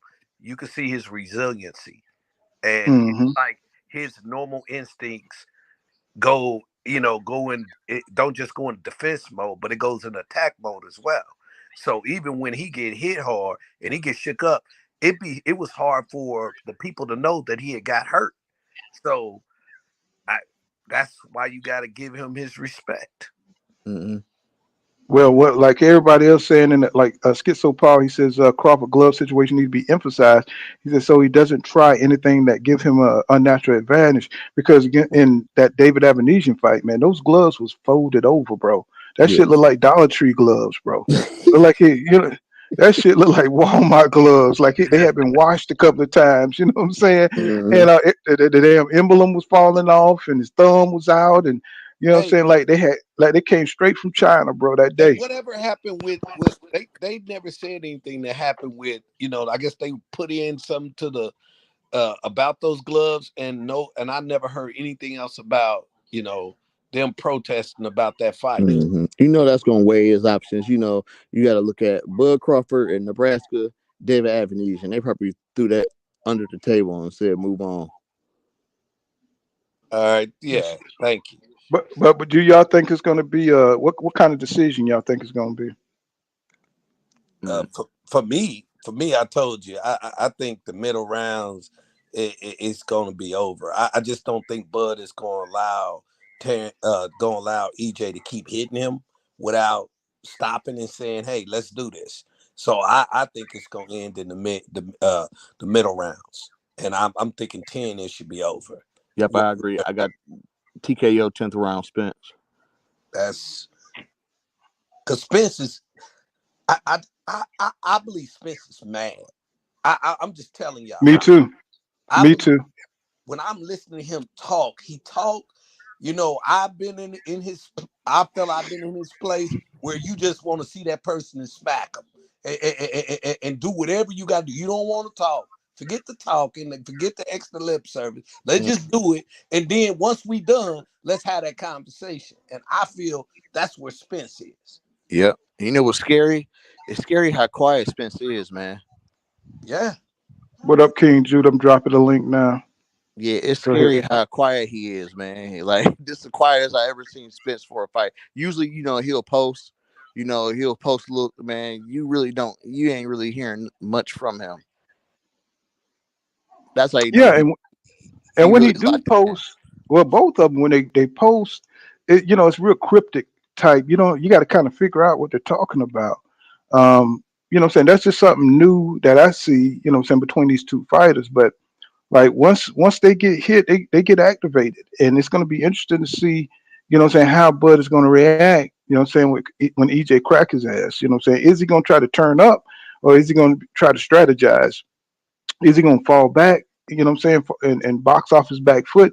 Because let's face it, EJ's trying to make this shit a war.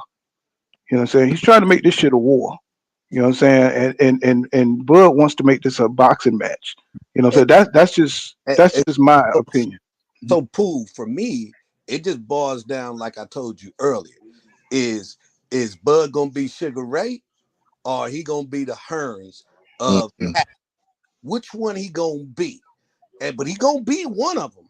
Now, and if he believes that he want to knock out Hagler, Sugar Ray never wanted to knock out Hagler. He wanted to make it to the 12th round. So that's why. That's another reason that made me say this dude, if he try to be like Hearns and try to knock this man out, who gonna go first? I have to say Bud is, because I seen EJ get hit several times. Even that Ugas fight should have told everybody everything. He got direct, right, without looking, flush in his face. And did you see his reaction? He came off the ropes like, "What's up?" I'm like, "Oh my God, this dude's crazy." You know what though? I think Bud's mental fortitude, he's that type of fighter that he's not going to quit. It's either going to have to be stopped by the ref or the doctor. But I think that Bud got that mental fortitude in him where he's going to bite down just off of his demeanor. You know what I mean? I don't think he's just going to. I don't think he's just going to quit or kneel down. I don't see Bud doing that. They're going to really have to stop him from fighting, or they're going to really have to stop the fight in order for him to stop fighting. Period. You know what I'm saying? What up, King Judah? What's going on, my brother? What's happening? What's going on? Can y'all hear me? Yes, sir. Yeah, we hear. Okay, yeah. Look, I don't know if I told y'all yet, man, but I just had surgery recently, so I may sound a little different. I just want to let y'all know that, man. I'm recovering right now, but Well, yeah, hey, King, yeah. even though you recovering, we still need you to get on here and cook, though. Yeah. I'm listening to y'all right now, man. And like I said, everything y'all saying, I agree with. I got Spence by a 9th round TKO. In the 9th round, bro. TKO. I think, like you said, bro, Terrence Crawford, he gonna try to get on that bike, right? But the thing is, this thing about Terrence Crawford, getting on the bike would be his best bet. But let's be honest, bro, his bike ain't that good to begin with. He not Shakur He got Stevenson, one bro. of You know what I'm them. saying? He got one of them huffies. He got He one of them got huffy one of them bikes. Huffies. Hey, he got one of them Huffies. And look, and like I said, that's what people say he gonna get on his bike. But the thing is, his bike not good to begin with. So I don't see a lot of ways that Terrence Crawford can win this fight other than him knocking Spence out cold. Because I keep saying this, bro. Him knocking Spence down is not good enough, especially if it's early. He may get a knockdown on Spence early. You know what I'm saying? That's not enough. If you don't knock Spence out, Terrence Crawford cannot win this fight. Yep, And I agree. I see that too. But Terrence Crawford is out in Las Vegas. Like my man, I feel. Let me read his comment. Hold on. That was a good idea because one thing about Mayweather, man, he likes to enter. He likes to stick his finger in the stuff. You know what I'm saying? Johnny Allison, he was saying. He says, Bud moving to Vegas for this one, Pool. He says, maybe even train at the Mayweather gym and get some pointers. And I bet you Mayweather is going to give him some pointers or something. you know what I'm saying, to do against try to take away that jab. You know what I'm saying? I bet you, you know, Mayweather, because he took that ass whipping and he don't like that shit. You know, Mayweather's one of those kind of dudes that hold shit like that and try to get you on the backside. You know what I'm saying? I really do believe that he's gonna try to help Crawford some kind of way. I don't know. I just think that dude's sneaky like that. You know what I'm saying? And Yeah, I clean agree. cut. Yeah, you know, Clean Cut says that shit ain't about that happened on PBC fight card in Vegas. Plus, Barrett J gone to be over Bud. Gloves, exciting, you know, exciting fight with Errol winning 10 or 11 by overwhelming ass whipping, similar to Ugas. But what I wanted to mention was the other person that gave Bud Crawford a problem because of his length was Jose Benavidez, and he wasn't 100% because he had the shot in his leg, right? But if you go back and look at that fight, he gave Bud a lot of trouble, and he even hurt Bud too in that fight. So when I tell you that Bud ain't invincible, you know what I'm saying? He just has a lot of athletic ability, and he was able to. He was too agile for a guy with one leg. You know what I'm saying? And I think if Benavidez would have been 100% healthy, Crawford probably would have won on the cards, but I think he would have took a lot more punishment. Cause shit, Benavidez, I mean, even with a hurt leg, man, he was lighting Bud ass up. You know what I'm saying? In that fight, if he took Crawford took some good shots from him. And you think about a guy that's on EJ level, somebody who's fast, somebody who has a jab. I know they try to slow EJ down, but he's actually quicker. He just fights at a pace because he knows how to pace himself during the fight, and he picks up the pace, of course, later on in the fight. You know what I'm saying? That's just being a pro, fighting at a certain style, so you can, you know what I'm saying, finish strong. Because all his punches are like 80%. You know what I'm saying? If you talk to his opponents, you know what I'm saying, when he hits you with a lot of power, bro. You know what I'm saying? And it's consistent power. And he fights at a pace because of that. Not because he can't throw punches fast. He throws at a certain pace so he can last. He can throw hard for 12 rounds. That's what I believe. You know what I'm saying? What's going on, sir? The ruler in the building. Let's see. What's going on? He says, what's going on? Let's see. Andre Smith, he said he's quiet because all the fake niggas out here. He says, man down, strap season. You know what I'm saying? Let's see. Okay, I got $2 from Candy Slim 501. He says that right hand but hit David with gonna be the end of EJ. We're gonna see. It better. You know what I'm saying? From what we seeing that, I mean, like I was saying earlier, you know, Bud don't throw that many punches, bro. You know what I'm saying? So y'all keep saying that he's the better boxer, but how is he gonna outpoint a guy that throws 90, 80 to 100 punches around?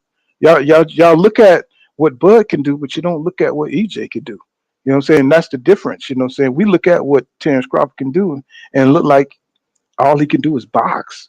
You know what I'm saying? And ambush you, you know what I'm saying, for a knockout. You know what I'm saying? So, I don't think EJ is going to fall for the same shit a worn out, washed up Kell Brook fell for, or a retiring Sean Porter. You know what I'm saying? We saw what Bud looked like when he had that pressure of Sean Porter on him when he was fresh. Imagine that for 12 rounds. See what I'm saying? You know, all he did was pivot on a tired Sean Porter. But when Sean Porter was fresh, all he did was cover up and try to move. You see what I'm saying? If y'all go back and watch that Sean Porter fight and watch when Sean was fresh and what Bud was doing until he got tired and he could just pivot around him. You see what I'm saying?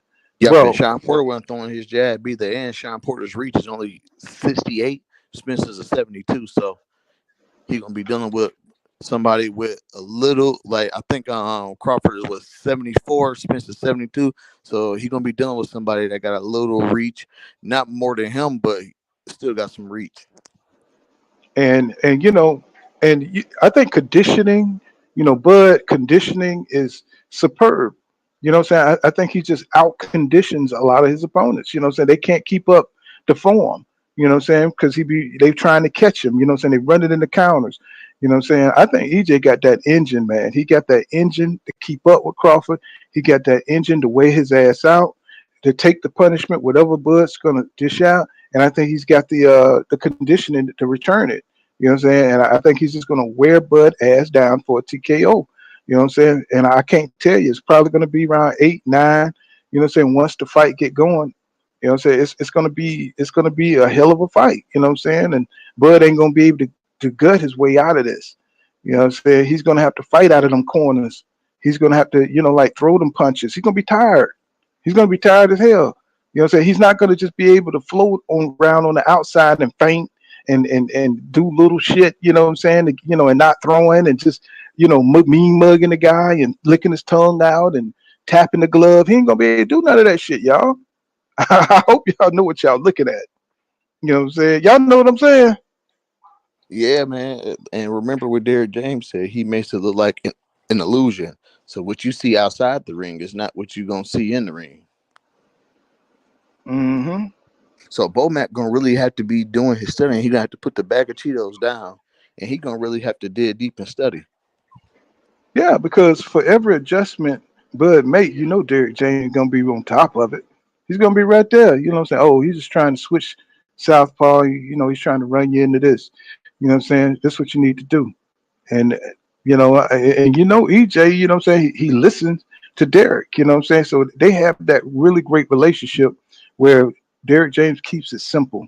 Man, I think that's masterful for him. You know what I'm saying? He keeps it simple. He don't give you a whole lot of different things to do. He just tell you, where you're messing up, what you need to do, and EJ gonna go out there, and I think he's gonna take care of Bud Crawford. I think that's gonna be the difference, the coaching. You know, I think Oh yeah. that's gonna keep EJ disciplined and grounded. What does Derrick James always say in the fight when he has EJ ear? What does he say? Stay focused. Yep. Stay Stay focused. focused. Stay focused. You know what I'm saying? Cause so that means that, they got a game plan. Now, if EJ is fucking up on that game plan, he tell him, "Hey, man, you shooting over too much.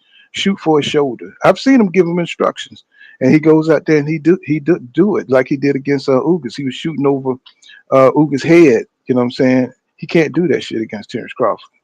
You know what I'm saying? He can't do that. He can't come out rusty like that. So I'm pretty sure he's going to be sparring Jamel. I don't know who else. You know what I'm saying? But you know what I'm saying, he's going to have to be super sharp in there against Terrence Crawford. Yep. Because Terrence Crawford going to be trying to capitalize off of every mistake that he makes until as long as he can. As Hmm. long as he can. I just think he's just going to be getting hit to that body. He's just going to be getting broke down, and then once he loses a step, who was that? That was like Rashidi Ellis. Remember that Rashidi Ellis versus Villa fight? Yeah. And Ellis was beating his ass. I'm talking about just outboxing him, Hmm. just a fucking. I mean, it was awesome how he was just beating Villa ass, and Villa was just walking his ass down, and just walking him down, just slow. But every time he connected, he made it count, Yep. boy. And I'm talking about round 7 or 8, and Ellis just lost a step. Oh my god. You saw it in Oh his face, like, man, he got some power. Let me stay away from him. yeah, exactly. You saw one of them punches, and the wind that came off the punch made an afro, you know, goddamn woo to the side. I was like, oh my God, this nigga. I was like, oh my God, this nigga is like powerful. And he was tearing Ellis' ass up Yeah. at the end. And I think that's what's going to happen in this fight. I just think EJ is just a lot more tougher, durable. I think Bud is all that. I think he's crafty. He's got great foot movement. He's a stylish, little fighter. You know what I'm saying? But EJ is just on another level, I believe. He's got that toughness, that grit. Um, Clean cut. Thank you for that $10, my brother. He says Mayweather definitely helping Crawford behind the scenes. He says we never saw Bud in the celebrity basketball games, doing all the interviews, beefing with R&B singers, all from the Mayweather playbook. Salute. No doubt. You know what I'm saying? We know they're pumping up Crawford because if he end up somehow, beating EJ, you know what I'm saying? They got to promote him because he probably got another fight with Jamel Charlo. You know what I'm saying? Life is good. He says, Bud has the easiest route to undisputed in history of boxing. He says, Bud was fighting trash. Exactly. So it's going to be hard to see how he's going to be able to pull, what he's going to pull from. What is he just going to pull from his own natural ability? I don't see what fights he can really pull for to like prepare him for Errol Spence Jr. Can you guys think of any fights that Bud could pull from? You know what I'm saying, to help him with this kind of experience. I can't think of any because I've never seen him like I never really seen a I never seen him like with a different style or had to change up something like versus Spence. You know, you've seen Spence spots against Mikey. You've seen him brawl with Sean Porter. You know what I'm saying? So he Hmm. has different sectors. I mean, with Bud, you can say by his level of competition, he's never had to, but you've always seen one type of Terrence Crawford. Hmm. Yeah, I agree with that because I think he's able to do his athletic ability allow him to do the same thing every fight, same Yep. thing every fight. You know what I'm saying? And nobody's been able to make him do nothing different. Same with EJ, somewhat. You know, nobody has been able to make EJ really check, except for Ugas. Now, Ugas, he fought Ugas a lot differently. You know, he had to, squeeze his way on the inside and give him them uppercuts. So he had to really break Ugas down. He had to break him down in a different way. He had to really put the beats down on Ugas. That's what Derek James was saying because of his immigrant toughness. You know what I'm Hey, saying? Mhm. hey, but that Mikey Garcia was, I mean, to me, that's where like I said, that was the time where I decided to start focusing more on Earl Spence fight than Terrence Crawford. When I seen what he did to a fighter from a skill level as Mike Mhm. Garcia, I said, well, this dude is he the total package. So it's more exciting. So, Yes, sir. What I've always noticed was if Earl doesn't take it personal, he's willing to just box you like he did with Danny. He didn't get in there and just, what I'm saying, demolish Danny. He didn't get in there and just demolish Mikey. You know what I'm saying? It wasn't personal like that. With anybody that's kind of pissed him off or he made it or they made it personal, he's going out there to prove a point. He wants to destroy you. So I think that's why he got in there with Ugas like that. How they were Yeah. saying, well, Ugas has a lot to fight for, and he has this grit. And then, after the fifth round, when Ugas kind of, gloated, he had been getting his ass kicked, and he gloated that he got that lick in. I think that just pissed Earl off, and he just, what I'm saying, he wanted to just demolish that boy. And it was interesting to see how he did it.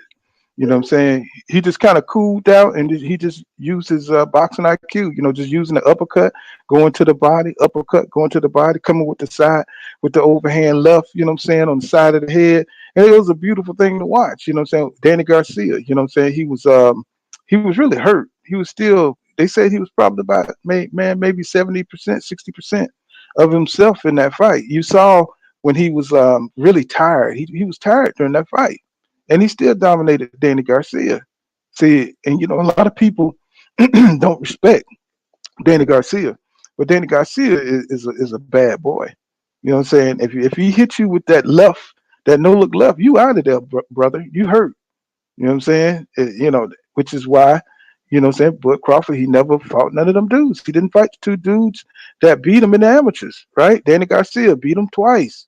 When the Ugas beat him twice, right? Or they split one or something like that. Something with him and Danny. Hey, But if I hey, fool. but he never Hey, he hey, never fool. tried to get those fights back. Hmm.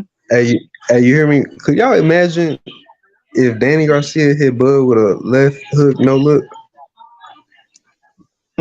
That's which is why they never fought. In And Hmm. my opinion. he get touched up, so it's realistic.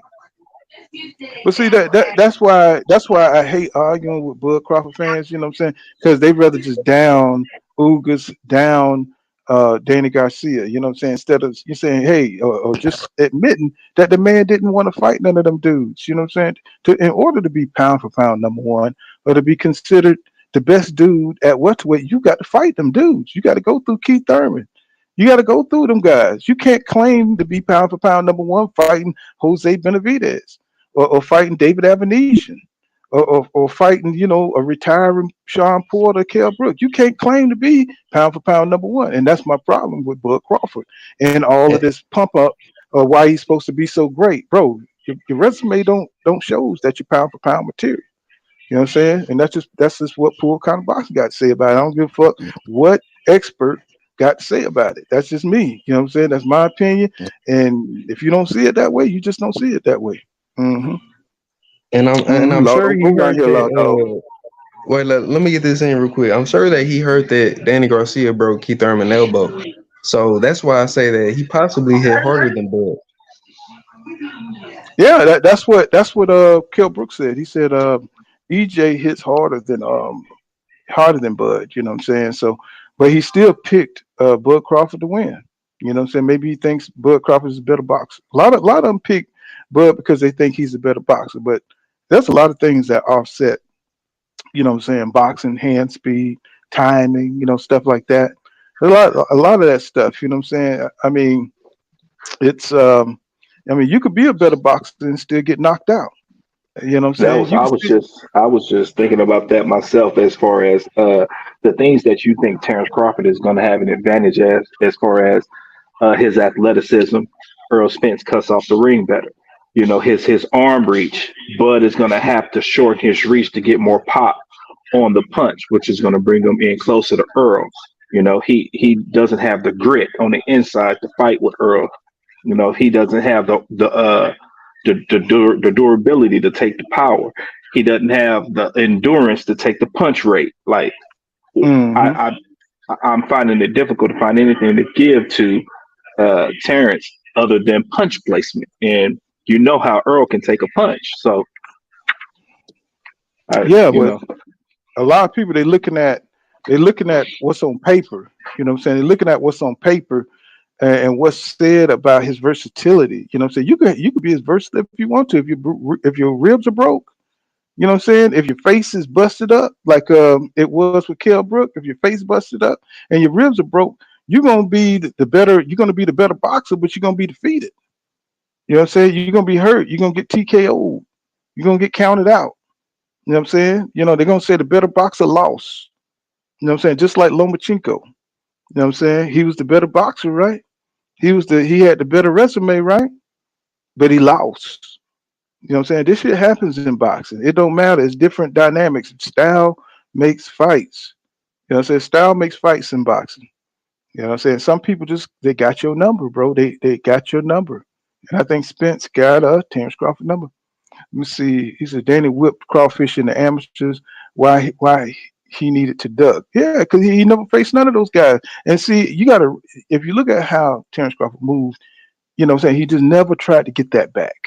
He never tried to get that win back. And I thought he was the type of dude that wanted to prove himself. You know what I'm saying? I thought he wanted to be the best, and that's not the case. Because if that was the case, he would have had to have them wins back, bro. In the pros, he would have had to separate himself from Danny Garcia or Udanis Ugas, who beat him twice. You have to get that back. Ray Robinson also beat uh, Terrence Crawford in the amateurs. You know what I'm saying? Which he didn't want to face. He didn't face. He faced Green Machine. They gave a close decision to Green Machine when Ray Robinson and Green Machine fought. And I was like, everybody was like, Ray Robinson beat Errol Spence Jr. in the amateurs, so it's going to be a good matchup. And they gave Green Machine the nod. You know what I'm saying? Let's let me see. ask you a What's going? question, Paul.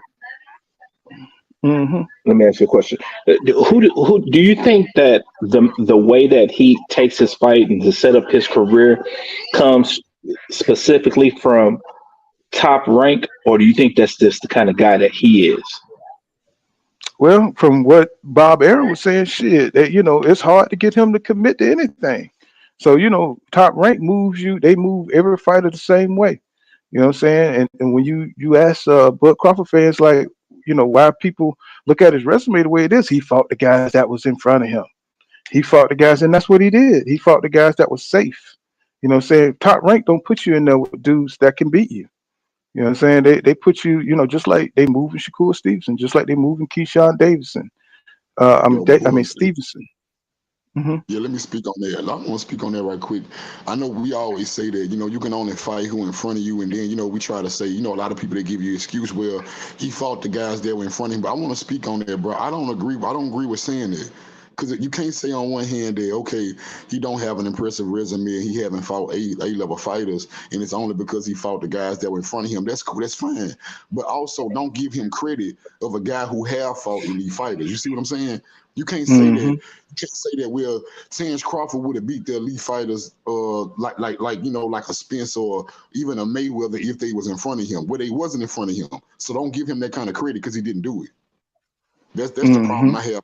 That's my biggest problem with people saying, well, you can only fight who in front of you. Yeah, and you can only get credit for beating who you beat. Yep, and to And add on and, what Ken and, Jr. and let said, me he re-signed with piggyback. Top Rank. Let me piggyback on that real quick, if y'all don't mind. I feel like Bud he Good. pick and choose like his fights at 147, cause like why you like I'm not understanding why you not fighting Danny Garcia and Ugas. You not trying to get that get back, but you so gun ho on fighting Earl Spence, and like it's really for the bag. It's really for a money grab. That he know he finna get his ass beat. It's the only reason why he fighting Earl Spence. And you know what? Maybe I that's why think he's he doing all pressed that this, line to so for the long, city and stuff like that. like Maybe he know this is his farewell tour, because he probably Yeah, knows once he got this win it's with his Spence, that's retirement it. tour. It's his nigga Swan song. I think him going around all these people he been going around, he been hearing that talk like this fight needs to happen, and it's finally just like, damn, I gotta fight this dude. So let me on and do it. It's like Mm-hmm. Street Fighter. You playing level one. You Ryu, and you fighting all these motherfuckers, and then you trying to get to M Bison, and you ain't fight nobody. Mm. Yep, I think this is That his was farewell definitely tour. a Generation Z talking point. Let's You see. trying to fight M Bison and fucking Akuma and shit. You ain't fight nobody. Let's see. Like, come Same on, fighter. bro. You're right. Same fighter, different round says Spencer Derek James will be ready for anything, but thinks he's going to do believe that. Did I read that? Right? Think he's going to do believe that film study on Bud, same as Bud's team doing, is going to come down to who game plan is better. You know what I'm saying? So I mean, I do believe it's going to come down to the coaching. But both fighters are so experienced. You know what I'm saying? It's like they got so much skills. If EJ stays focused, don't let his mouthpiece get knocked out. You know what I'm saying? Leave his teeth on the ground. If his teeth come out, god damn it, leave your damn teeth on the damn canvas. You know what I'm saying? Just I keep think fighting, my nigga. I think Mhm. EJ has to go out there. I think he feels he has to go out there and outclass Bud because he doesn't want his peers or the boxing community to continue to think that it was a 50-50 fight. Because if EJ wins, they're going to say, oh, well, we told you it was a 50-50 fight. So he won't get the credit that his just due. You know what I mean? They're going to be like, well, nobody is going to have to stand on it. Well, I picked Bud, but I told you it was a 50-50. Like, no, bro. Like, EJ got to go out. I feel like he wants to go out there, outclass him. So you'll see. Hell no, it wasn't a 50-50 fight, bro. It was not a 50-50 fight. And all of them dudes that's talking in boxing, man, that doesn't want to give him his credit. Oh, it's 50-50. Oh, but I picked Bud and I see it this way, talking out both sides of their mouth. It really just pisses me off. Like, EJ has to go out there and shine, man, and just show, like, this guy's just not on my level. Be it with endurance, be it with punching output, be it with power, however he needs to take it to this dude. And I know he can in many ways, just outclass him. So do y'all think like through all the fans, through what they were saying, through what Bud Crawford camp, you know what I'm saying, will EJ come out with a grudge? You know what I'm saying? Will he come out like really trying to humiliate Bud Crawford? Or is he just gonna take it like a professional? Is he just gonna take, just fight like it's a professional fight? Or is he gonna come out there, trying to rampage like the Incredible Hulk? What y'all think? It's Oh, like my He bad. might bulldoze him. Shit, I don't know. you I talking wouldn't about call it bulldozing. I know he's coming behind that jab, which he's susceptible to. And once that jab gets to working, the eye's gonna be gone, and then he going for the hips and the ribs. So I don't see it as a full bulldoze, but I think he's gonna work that jab so damn perfectly, man. It's gonna be insane. We're gonna have to change the Yeah, name of his style of fighting, that the Black Mexican style. Now, God damn it, you know what I'm saying? Because he definitely go for them hips. You know what I'm saying, to slow you down. That's Yeah, just gonna be something. You know what I'm saying, that Crawford's. I mean, I don't know how he's gonna deal with that. He's gonna have to try to clip him going for them hips because I can see because you're open when you go for them. You know what I'm saying, for the body. And saying Crawford, that's something he knows that Errol Spence Jr. going to do. Will he be prepared for that? Hey, Pooh. Hey, Pooh. I think it's gonna be controlled aggression. I think he gonna Mm-hmm. show him that. I think he gonna show Crawford he can box with him, and then I think he gonna show him that he can go in there and he can kill the body, and he's basically an all around better fighter. So I think it's gonna be controlled aggression. It'd be Mm-hmm. crazy if EJ really go out there and switch up on him.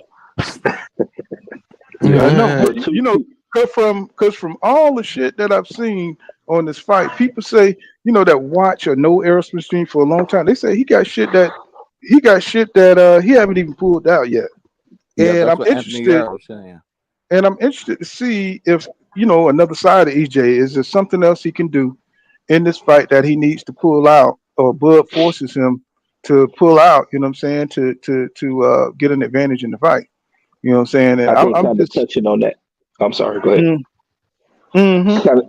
Kind of touching on that. I think it was shown in the Ugas fight. It's just that EJ didn't have enough sparring to sharpen it. With the time that he's had with this, the good health that he's been in, the training camp that he'll be able to go full speed at. I think he's going to be so sharp. You're going to get that second half Ugas coming out the gate. Mm-mm. You tell me that. What's going on, Billionaire Boxing in the building? If y'all don't know, Billionaire Boxing TV got some of the best boxing channel. You know what I'm saying? Y'all check it out. What's going on, Billionaire? Man, hey, thank you, OG Pool, and salute to the panel, man. I appreciate that. I just, you know what though, it's starting to get irritating to me though, Pool, is that everybody just is a foregone conclusion that EJ gets knocked out, and that he can't knock Bud out. You know what I mean? It seems like people are forming a conclusion that Bud can just stop EJ like with one shot, like it's just gonna happen that simple. But Right. for me, his silence is golden in this aspect. People like he's not selling the fight. That's because I think he's locked in, and he's hearing all the noise. Being the underdog for the first time in his career, I'm sure he feels disrespected that a guy that came up from 135 and 140 is a favorite to beat him. All the stuff that people have been talking. So I think Errol Spence is in the lab, and also when people talk about IQ and they talk about Bud is the ring general and the counter punching. What people don't get is that Errol Spence is also very effective in pressure. He's not going to apply stupid pressure. See, that's one thing that breaks fighters down too, is that it's effective. Where he puts himself in range to hit sometimes, but he'll take a step back and get himself out of range so you can't respond. And I think that's going to frustrate. And I think him not giving leads on when he's going to giving you openings to counter when you want to counter, but hit you when he wants to make you fight. I think that's something that people don't understand, that Errol Spence makes himself the ring general in there, because he will put you in positions where he wants you to be, where he'll lean on your shoulder, or he'll when he's on the inside lean on your power hand. If you have if your secret is the right uppercut, or your best shot is a right uppercut, Errol will nudge your right shoulder and hold you in position to where he can only get his stuff up. And those are the things that people don't see. They think Errol Spence is just some come forward, Antonio Margarito, that's going to be throwing wild shots and take punches on the chin for his career. Like that's just his style. No, Errol Spence can box behind that jab. Errol Spence can go, dictate pace. Errol Spence can go up and down stairs with the jab, lead off with the jab. But Errol Spence is going to disguise that left hand behind that jab, and I think he's going to disrupt Bud's timing with the work rate. And so I think that people that just think Errol's going to be some dummy in there with no game plan, and just my only game plan is to walk you down and take your best punches and deliver mine. I think that's stupid. I think Errol Spence can box as well, and I think that people are going to be in for a surprise at his conditioning and at his determination to take Bud's best shot as well and keep coming. And if my question to them is, if he does take Bud's best punch, then what can Bud do to slow him down? Hey, What's I got up, a question Hustler though. Home in the What's building? good? What's up, bro? Hey, why nobody don't never talk about EJ's fucking Olympic pedigree? Like you get like when everybody talk about everybody else's boxing ability, as far as like Shakur Stevenson, Lomachenko, Clarissa Shields, all these good boxers, they always talk about their Olympic pedigree. EJ is the only one that nobody never talks about it. Like this nigga is literally an Olympian. You know what I'm saying? Like I don't think he only had 7 knockouts in amateurs. So I think like people really, really grossly underestimate this man's boxing ability. Like I don't see Errol Spence getting outboxed by if it was a mid-range boxing match, I don't see him getting outboxed by Bud. You know what I'm saying? Like, Yeah, I agree with you. People forget, man, it takes a lot to get to the Olympics. You got to go through all these. You got to go through the Pan Ams. You got to go through a lot yeah, to get to the Olympics. So Spence has fought many of styles. yeah, and then you got to think about this too. And then you got this. He got this magical knockout power. Like his last, like the dudes he knocked out, like was all TKOs. Last nigga he knocked out was who? Richard Comey. You know what I'm saying? They act like Bud Wilder or some shit. Like this nigga, like this shit is crazy. This shit crazy. We done seen like a 75% EJ just get punched in the face by Danny Garcia, who has power, who's known to have power. Took punches square in the face by Danny Garcia. He took a no-look left hook from Danny in the fourth round. A clean one. And beat the shit out of him afterwards. And walked right through it. And he was only 60% of himself. He was recovering off the car crash. Incredible. Definitely. I think he likes getting hit a bit just to get himself angry enough, or pushed enough to go to that next level. Well, I watched on that Rocky shit. It's not even that, bro. It's like, I'm gonna tell you something. Earl Spence, he gets in the ring despite what you're doing. He's getting in the ring and executing his game plan, no matter what you're doing. So fighters get in a position during the fight to where they have to fight him back. They have to throw while he's throwing, because that's what AB was saying. Yeah, if you're not throwing when he's throwing, he's beating your ass. You know what I'm saying? And it don't matter where he is.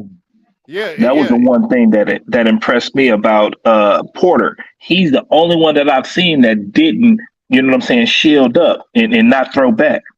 Yeah, everybody else got into that shield. But the one thing Porter did, Porter was active. 3 minutes of all around, he was active, actively throwing, actively moving. Mm-hmm. And he got and people don't never talk about Porter's feet on the inside. You know what I'm saying? Yeah, he got some good feet, some good feints. His feet is nuts on the inside. See, when I watch boxing, like I got into like a conversation with this dude about the Lomachenko Devin Haney fight. You know what I'm saying? And I be hearing niggas say, punch that, this, punch that, punch that, this. Like, my nigga, like, it's the difference between watching boxing as a fan and judging a score, judging a boxing.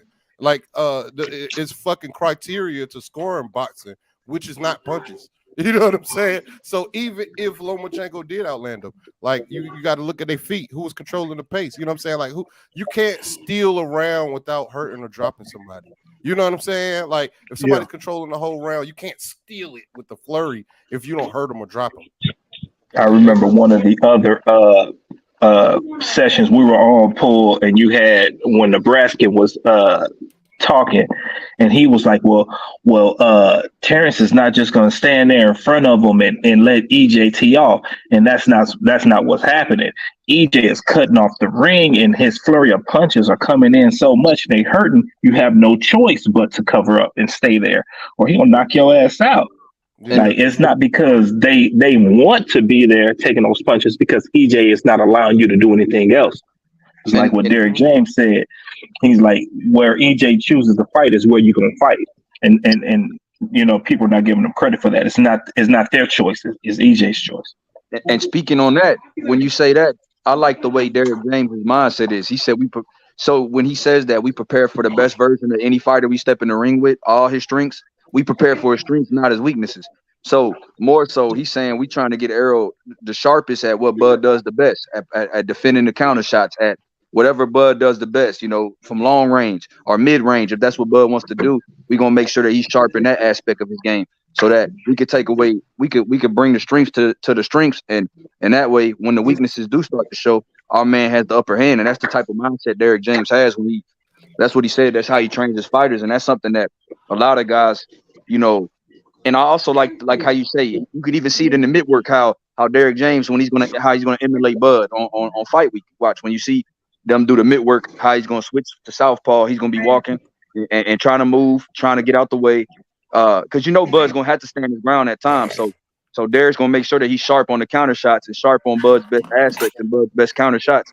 So I do think that Errol's not gonna do Like people be like, oh, the mouthpiece. If that's what you're depending on, a mouthpiece, then you got this fight messed up, Pool. I really believe that. People keep like if the mouthpiece happened like it did with Ugas, I'm like, bro. That's how they That's judge what you you the got to fight do. now. I don't think Spence gonna have them teeth in his mouth for this fight. Well, it's like what Mayweather says. Mayweather says he tries to take away his opponent's strength. You know what I'm saying? And you know what I'm saying? Not that EJ is Mayweather, but if you take away, what Crawford does best, you know what I'm saying, moving around, and what EJ likes to do, he likes to get that foot. Once he got you cornered, he like puts that foot over on the outside of yours to lock you in, and then he goes to beating on your ass. You know what I'm saying? And it's not just one side. It's kind of like what Boots do, but it's very subtle on the inside. He gets you on one side and then the other. You know what I'm saying? That's when he's open. But can Crawford execute that? You know what I'm saying? Will he be able to last to the later rounds taking punishment like that? I think once Crawford slows down, I think it's going to be over. You know what I'm saying? Once he slows down just like a step, like I was talking about Rashidi Ellis earlier. Once he slowed down a step, it was over for him. And I think we're gonna see something similar, in this fight. I think Bud's gonna look dynamic. You know what I'm saying? In the early rounds, maybe three, maybe round 3 or 4, because we know he likes to download information. But it's gonna be hard for him with EJ in his chest. You know what I'm saying? I think that's gonna be the where we're gonna have to guess what's gonna happen because EJ said he's stepping to him. You know what I'm saying? That means when he come out the gate, he going straight to Crawford and see what Crawford gonna do. You know what I'm saying? Crawford gonna have to come out with something, to gain EJ respect. You You know know what what, I'm saying? Pool? It's gonna be hard for Bud to really study Spence's like punches because Derek James said he doesn't teach combos. Like Hmm. when Spence punch you, it's because he sees something open and he just throws it. He said he don't teach combos. He said he teach his fighters, if you see an opening, you're gonna go with a hook. He said Spencer's gonna throw whatever he sees. So it's gonna be hard for Crawford to really counter that because Spencer's gonna be going off of what he see. Yeah. Plus, it's hard to counter a jab. You know what I'm saying? If he tighten up that jab, shorten up that jab, feint with the jab, it's gonna be hard for him to counter that. That's the hardest punch to counter is a jab. Let's see. Clean Cut says a young Errol gave Prime Mayweather a black eye and made him quit and kicked him out the gym under underdog house rules in front of Errol Body in that gym. He said, "I guarantee he'll get Bud Eye, and he ain't no Floyd." You know what I'm Hey, saying? Paul, No let me doubt. say something on that. Let me say something on that. That wasn't no sparring. That was the actual fight. What he had Hmm. with Mayweather, that wasn't no damn sparring. Listen to Leonard Yeah, they Ellerby turned talking about that shit. they turned off the clock. They turned the Yup. clock off. You know what I'm saying? Even today, Mayweather's talking about coming. I don't know if it's bullshit or not, but he's talking about coming back and fighting the winner of Errol Spence Jr. I don't know if he's just doing that for publicity, but he's Yeah, still see, talking about. Pool, That turned out to be man, false, bro. they had that man. They had that man in the casket. If he going there with Earl Smith, oh man, Hey, and this a serious fight when Bud Crawford training in Vegas instead of where he normally trains at. Right. Hey, when you start making changes before a big fight, you know what time it is. This the Yeah, I hear biggest you. fight I hear of you, Bucket Man. He says you must be forget Terrence Crawford hurt Spence. But one thing about that, Bucket Man, you see how Spence recovered, how his recoverability. See, but Terrence Crawford ain't never It's fought like nobody Wolverine with no punch shit. resistance. Yeah, I mean, he never punched nobody with no punch resistance, bro. You know what I'm saying? He's never fought nobody who could take what he could dish out. And that's why I'm saying this fight is different. You know what I'm saying? So if you watch the Hagler Hearns, all these guys, they had punch resistance. You know what I'm saying? You saw Sugar Ray Leonard take shots, bro, and he was able to come back, you know what I'm saying, against Tommy Hearns when he fought him and knocked Tommy Hearns out. Tommy Hearns was destroying Sugar Ray Leonard by boxing. You know what I'm saying? But these guys had punch resistance and they could recover fast because they was just some of the best athletes and they trained themselves to that point. And when I think that when Bud, if he hurt EJ, he better finish him because if he don't, it's going to look like something like the Ugas fight. You know what I'm Hey, saying? He's going to Pool. get pissed. Hmm. He's gonna get pissed on his short. What day? What day is this fight? July 29th. Yo, this nigga turns 36 in September. So he on the back. That nigga better not be 35 and a half in that ring. I'm gonna tell you that right now. This nigga better Hmm. not, bro. I'm telling you, this nigga better been when he was off, he better been doing some kind of performance enhancing shit, bro. Because Yeah, this old ass nigga is gonna be. I love Bud too, bro. I love Bud. This goddamn, you know what I'm saying? I'm just a realist. This boy finna get steamrolled. yeah, bro. Y'all know Shark Week in July, right? Hey, Real hey, it shit. is what it is. Look that Hey, shit up. goddamn. Hey, we got the great black shark coming, goddamn it. Not the great white shark, the great black shark. Two Now black you got a sharks damn coming. Meg. You got a damn Meg. This nigga said Let's Shark see. Week. Jay Cooley says, "I'm so confident, and Errol Bud don't understand what's coming neither." He says, "Does Omaha no respect for Errol?" And that's something that I've seen over the internet too. Just people thinking they just downgrade what EJ does in the ring. You know what I'm saying? And his accolades and who he fought. They act like it has no bearing on this fight. And I just find that like crazy. I mean, I understand being a fan and riding for your boy, but you got to, so you got to acknowledge what's real. And what's real is, EJ, you know what I'm saying? That dude is on another level, bro. You know what I'm saying? When it comes to recovering in the ring, when it comes to pressure, when it comes to his technical skills and abilities, man, I've never seen, well, I ain't gonna say I've never seen nothing like it, but for this era, he's that dude, man. For this era, I think He he's the old guy. school. He old school like a motherfucker. I think he's going to be undisputed, man. I think it's going to really hurt Bud for him to get undisputed on this fight. You know what I'm saying? I mean, because think about it, he's got the last belt and he's so competitive. But I think once EJ beat him, I think Crawford's going to be broke, man. I think he ain't going to be no more good, bro. I think it's Yeah, I going don't to be think it's over gonna be a for him. rematch either. I think Bud's gonna be healing, so it's gonna be a long road to recovery for Bud to where he Yeah, can Yeah, be I a mean, was just gonna just rematch. say like just like when Marvin Hagler lost to Sugar Ray Leonard, he never fought again, y'all. that was a wrap. When It was a he wrap. Yup. he didn't fight again. That was it. And I think this is one of those kind of fights.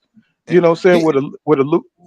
Go and ahead. I'm gonna say this. I was gonna say it depends. I feel like it depends on how much damage he take. If he take damage like Ugas, yeah, you know what I'm saying. But if he just get like, let's say he get knocked out, because I feel like he's gonna get knocked out. Let's say he get knocked out by the body shot like Ryan, he gonna come back.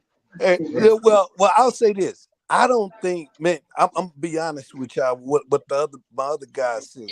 When I took time to think about it, I don't think there's no way he could fight two straight fights and not even to mention three fights. Like beat Earl twice and then go up and fight Charlo. I don't even think Somebody mute yourself. I got a lot of background I don't noise. even think Burrow I don't even think Crawford has that in him. So I just don't think it's gonna be two fights. I don't. I think if he lose, he's gone. That's what I think. Mhm. Do you think Yeah, he's too prideful? Do you think he'll be too Hey, prideful to hey, if he see he can't win you to you take that knee and go ahead and get the count out to live to fight another day? you missed the prior thing, man. We dealing with a young kid here, man. I ain't gonna even call what he does pride, man. He's like a little boy, man. To me, mentally, man. I don't see him, kind of emotional type of person, man. yeah, I told yeah. He's the type of person. If you take an ass whooping, how you gonna face Stevenson now over there as the man? Because he's the big boy on campus when he's over there with Stevenson and Keyshawn. They all look up to him. Now you get your ass whipped. You know what I'm saying? I just can't see Crawford going over there like, yeah, man, that nigga got me. You know what I'm saying? That he got me, bro. You know what I'm saying? How he's gonna stand out like he the man. Y'all see what I'm saying? Y'all know what I mean? Yeah, yeah, pull. Yeah, Stevenson get in the ring with goddamn Haney, they're gonna be crying together. Hmm. I like, oh man, not my hero is just got his ass whipped by his rival. You know what I'm saying? It's like, you know what I mean? Like, goddamn, they like, hey man, don't he ain't gonna have Crawford in his goddamn interviews no more. He ain't gonna, say, hey man, just gonna sit to the side, bro. I see you Keyshawn later. Davis gonna be rubbing fucking baby oil on the nigga back. oh yeah, and let me add to that too, man. I know Bud like sparring with Stevenson and Keyshawn, but man, he better have a whole new regime of sparring partners getting ready for Spence. You can't be in there sparring with Shakur Stevenson getting ready to fight Spence. His Well, shit gonna just be like like middleweight. when they see when Derek James fighters fight, they fight. They don't spar. See, and that's why EJ got injured. And I didn't know that for a while. Like when they actually spar. They fight like they fighting for a fight. Oh, for And real? no, yeah, yeah. That's And nuts. what it is that like what he'll do like when he's fighting male, he'll have a body shield on. You know what I'm saying? Okay. When they fight, he have like a body shield, you know what I'm saying? And but that they take a lot of damage, you know what I'm saying? And the reason I think he's not getting Blu-ray is because of the totality of wearing himself out. You know what I'm saying? Because Blu-ray take him through some crazy workouts, you know what I'm saying? He said his body was just, you know what I'm I saying, heard couldn't take it. Hmm. I heard Derrick James say something similar to that. But he was saying like Blu-ray kept putting him on weights. Well, he said he wouldn't do the weights. He said, but he wanted to get EJ on them weights. You know what I'm saying? But he wouldn't do it. You know what I'm saying? And, as a fighter, you know your body. You know what I'm saying? You know when your body tell you don't want to pull nothing or tear nothing. You know what I'm saying? While you train and getting ready for a fight. And you know what I'm Hold saying? I on. don't know. Hmm. So that nigga don't lift no weights? No, I do calisthenics. You know how How the boxers fuck do. that nigga look like that, bro? Calisthenics, man, when you lifting your own body weight, Nah, man. I know, but he big though. That nigga built like you know what I'm saying. Calisthenic body is like a bud body.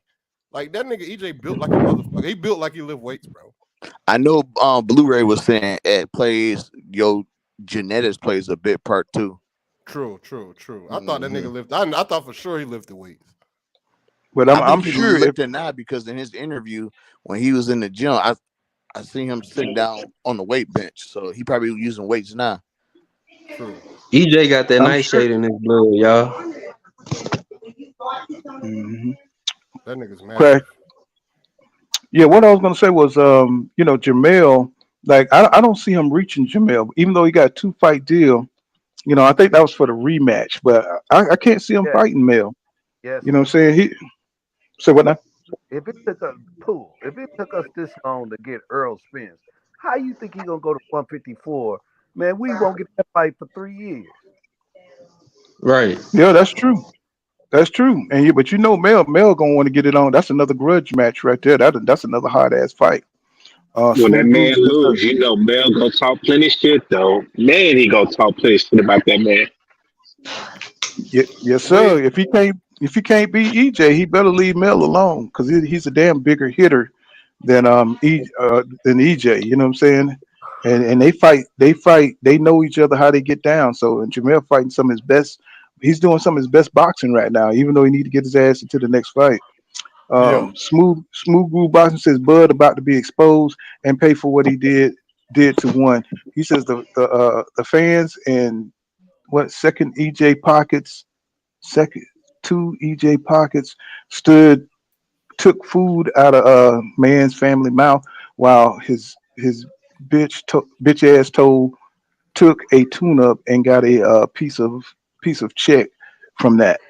Yeah, that is true. You know what I'm saying? We all saw him duck out, and I'm just simply amazed at Oh, how boxing ignore that shit. You know what I'm saying? Why ignore that, bro? You pound for pound number one. You're not supposed to be fighting David Avenesian. You know what I'm saying? You could have fought a Boots, and man, what kind of respect you would have got? That would have killed a lot of this noise. If he would have went in there, let's say Bud Crawford would have went in there and knocked out Boots Ennis. Man, imagine where his reputation would be. You know what I'm saying? If he would have went in there and beat Boots Ennis, you know what I'm saying? That would have really put Crawford up there. You know what I'm saying? I don't know why EJ is the underdog. I really don't. But somehow, I guess beating Avenesian, put him. Oh, I don't know how that would work. I don't know Let how it that works. stay. I got 1,000 on it. Let it stay. Let it stay. Let them Hey, niggas stay the underdog. hey, I told you, pulled Bob Arum set this up years ago. And Vegas is gonna ride with what Bob Arum created. And Floyd came out and But said he was picking. And Floyd came out and said he picking Bud too. I know he know. I know he know. I know he know. Mm. Let's see. Smooth Group. I said all greats who pick Bud. She said, "Ho ass." She said, "What will they say when it's total? It's the total opposite." What's going on, Mike Ray? Mike Ray. Oh, he's talking to Smooth Group Boxing. Them the same Let's niggas see. that picked Mikey Garcia, guys. Come on, stop it. But you know, They gonna stand on it was a 50-50 fight. Did Like I was y'all? saying, Did y'all? bro. They gonna Hey, weasel their asses out of hey, it. I told you it was a 50-50 fight. Did y'all see how much these tickets are, bro? Hey, Man, Oh I was gonna ask you, Pooh. Are you Hey, gonna? cool. You trying to make it to the fight? You gonna make it? Yes. man, I can't. I mean, man, I ain't trying to buy no ticket like that. Come on, man. 30, Drive some of them miles, 35 for the Pooh. Hey, man. I hey, would Pooh, love I'm to just gonna go. try to be in Vegas just to be in Vegas. I already came to the realization that 7,500 for the fight, the tickets I want ain't just for one of them. Hey, Pooh, I'm gonna be down there. I was trying to run into you. my wife bought cussed my ass out. I had man. 2 tickets in the Man, basket. I had 2 tickets in the basket. My wife cussed my I ass better say, man, cause my old lady, she ain't gonna let me go by myself, not to no damn Las Vegas. Well, I'm out. You know taking what her, I'm saying? Pooh. And, I'm and taking hey, my hey, old lady. Pooh, at that fight, it's gonna be like Club Vegas that night. It's gonna be that they gonna it's all in the T-Mobile arena. It's gonna be Club T-Mobile that night. Shit. And another thing with the beef, with the energy around this fight, it's gonna be like them Tyson fights back in the day. It's gonna be some fights. There's gonna be some motherfuckers rumbling. You know what I'm saying? Especially if Bud go out there and get Falumaloom like we all think. It's gonna be some hurt feelings. It's gonna be some motherfuckers that don't want to hear it. They're gonna be in their feelings and they're gonna be drunk and there's gonna be a lot of fights going around that ring. I believe. Hey, Pooh, y'all think Bud family fuck around and start a riot? You don't Hell know? no. Hey, Now it's Hell gonna be no. weave. It's gonna be They gonna be weave every crying. goddamn well.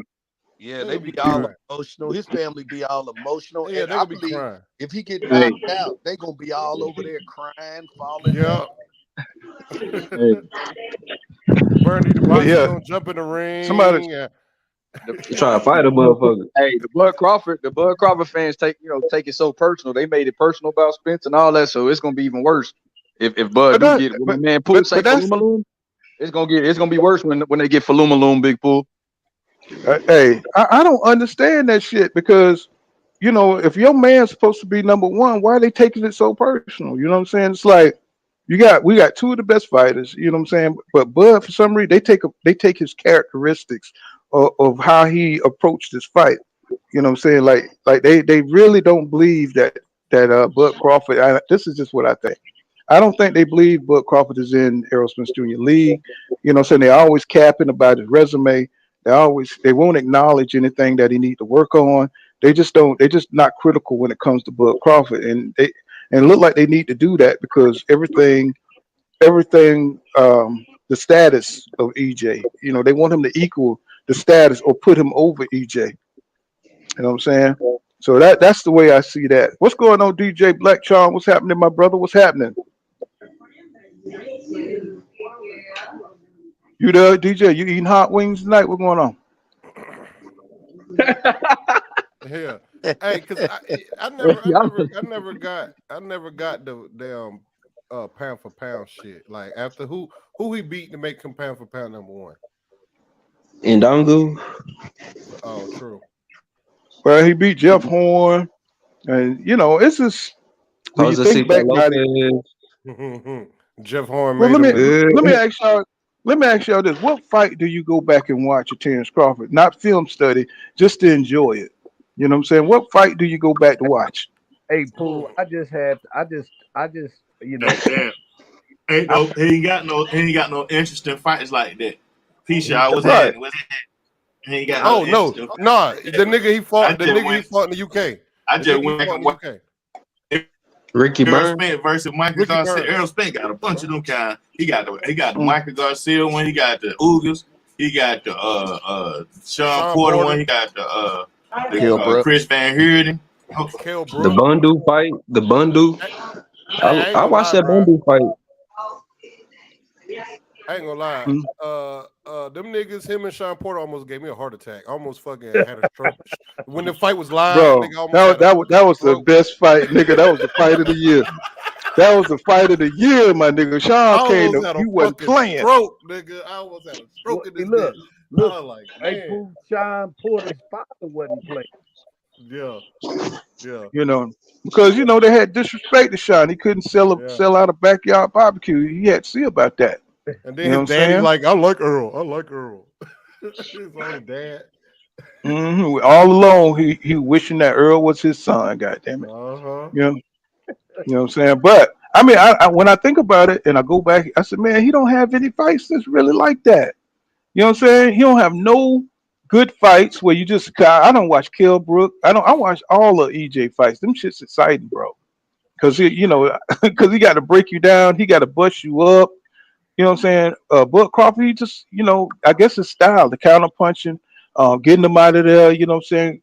I mean, maybe Jose Benavidez was a little bit, Hey, but that's. hey, dude, Mhm. I just watched the Benavidez fight, and bro, Benavidez couldn't Are you move talking on that. about the one leg man? Yeah, the one Yeah. leg man couldn't move on that back leg, and Terrence Crawford, waited till like fifth or sixth round and then start working on that. So man, he was fighting a crippled man. So and he said, man, and they A stopped it for one legged get. Damn it. Man, I tell you one thing about Terrence Crawford is Terrence Crawford, he exciting, but he one of those, you know what I'm saying, like iffy fighters while the fight going on, because he be getting touched up, man. So it's like you want to root for him and like, God damn, bro, Yeah, So, because Why but you he come getting out hit on with top like though. why you getting hit with that shit? If he's such a pound for pound fighter, you getting hit with shit you ain't supposed to be getting hit with. hey, Like what the fuck, Right. dude? Benavidez. Like Benavidez was hitting him, bro. Benavidez was hitting him on one leg. a one leg to stand on. Right. And That's man, what I'm EJ. talking about. You saw That's what EJ Crawford when gonna he hit get him. him. My bad. You saw when Crawford hit him with that body shot, bro, and looked like that nigga got paralyzed for a second. I'm talking about looked like his Yeah. leg wasn't up That under brother him. Yeah, still I was like, came Ford. up. You wow. know what? People don't bring that up, man. Jose Benavidez hit him with a good body shot, and he froze. I saw it. I watched it. Yes. Yeah. I'm just saying, man. But I mean, Bud ain't. His defense ain't like that. His legs is his defense, man. And what I'm saying, if he gonna be using his legs to move, what I'm saying, all night long. And I just see EJ really Hey, putting that damn pressure on his hey, ass. He gonna be. hey, hey, Go ahead. Pooh, you was talking about that Huffy bike, man. Listen, I watched that. Watched that in the Benavidez fight. Man, he slowed down around the sixth round, 6 and 7. Slowed down. Mm-hmm. Oh, let me get that super chat, y'all. Let me get this super chat. 'Cause I totally forgot, Mr. AMG. Thank you for that $5 super chat. He says, "Is this fight for real?" He says, "I didn't hear Floyd announce it." Right. That's That's what the crazy. bug That's heads. crazy. That's what the Hey, bug Pooh, heads you were need to saying. talk about that. You need to talk about that because Floyd was Floyd. Oh, I'm gonna announce, man. Earl said, you ain't gonna announce nothing, and he didn't. Yeah, Mm-mm. Earl said Floyd don't cash my checks. Right. No, Hey, no. hey, Floyd was hey, just that trying to narrative. pump fake. Floyd trying to pump fake cause he worked with them people, man. We know better than that. Like, man, okay, you might know before everybody else know, but you ain't the reason why. Exactly. Right. Mm-hmm. Hey, have you But Exactly. noticed that since it's been announced? he always Have trying you, to insert it. So, I'm sorry. Go ahead. Go ahead, no, no, Beatty. no, my bad, Big Pool. I was about to say, have you noticed since it's been announced, Floyd ain't promoting it. He ain't put it Exactly. on his IG or nothing. Hey, since Floyd ain't got nothing to do with it, Floyd ain't promoting it. I don't know if y'all Mm. noticed that, but and then that Yeah. narrative ran by the wayside since Floyd was supposed to announce it. Ever since Floyd ain't say nothing and the fight got announced, nobody said, "Oh man, I thought it." Oh man, Floyd was supposed to Oh, announce it. Yeah, because they hey, don't want to go back call on it. out everybody because that I'm glad that came up because he was talking all that trash back in what it was in November and December, and then all of a sudden now the fight get announced, and now I don't hear nothing from Floyd other than he want to help Terrence Crawford. Man, Mm-hmm. Floyd got that paper. I believe that ring gonna say TMT somewhere on it. The ring, want some of them events leading up to the fight. We gonna see some TMT, some shit. What? Yes, That's too much money for him, that nigga let slip out like that. Nigga, they ain't. He Did you on see being TMT jealous. on that tank fight? Yeah, It was on there. It was on the ring. no, yeah. I think TMT was in the ring on the tank and Ryan, No, Ryan Garcia. It was in the ring. That was nah, on the that was ring. GTD. That was GTD. no, because Hold on, they let me go pull it up right quick. I think oh, TMT was on that ring. They was on. Yes, it They was. was Well, I somewhere mean, around.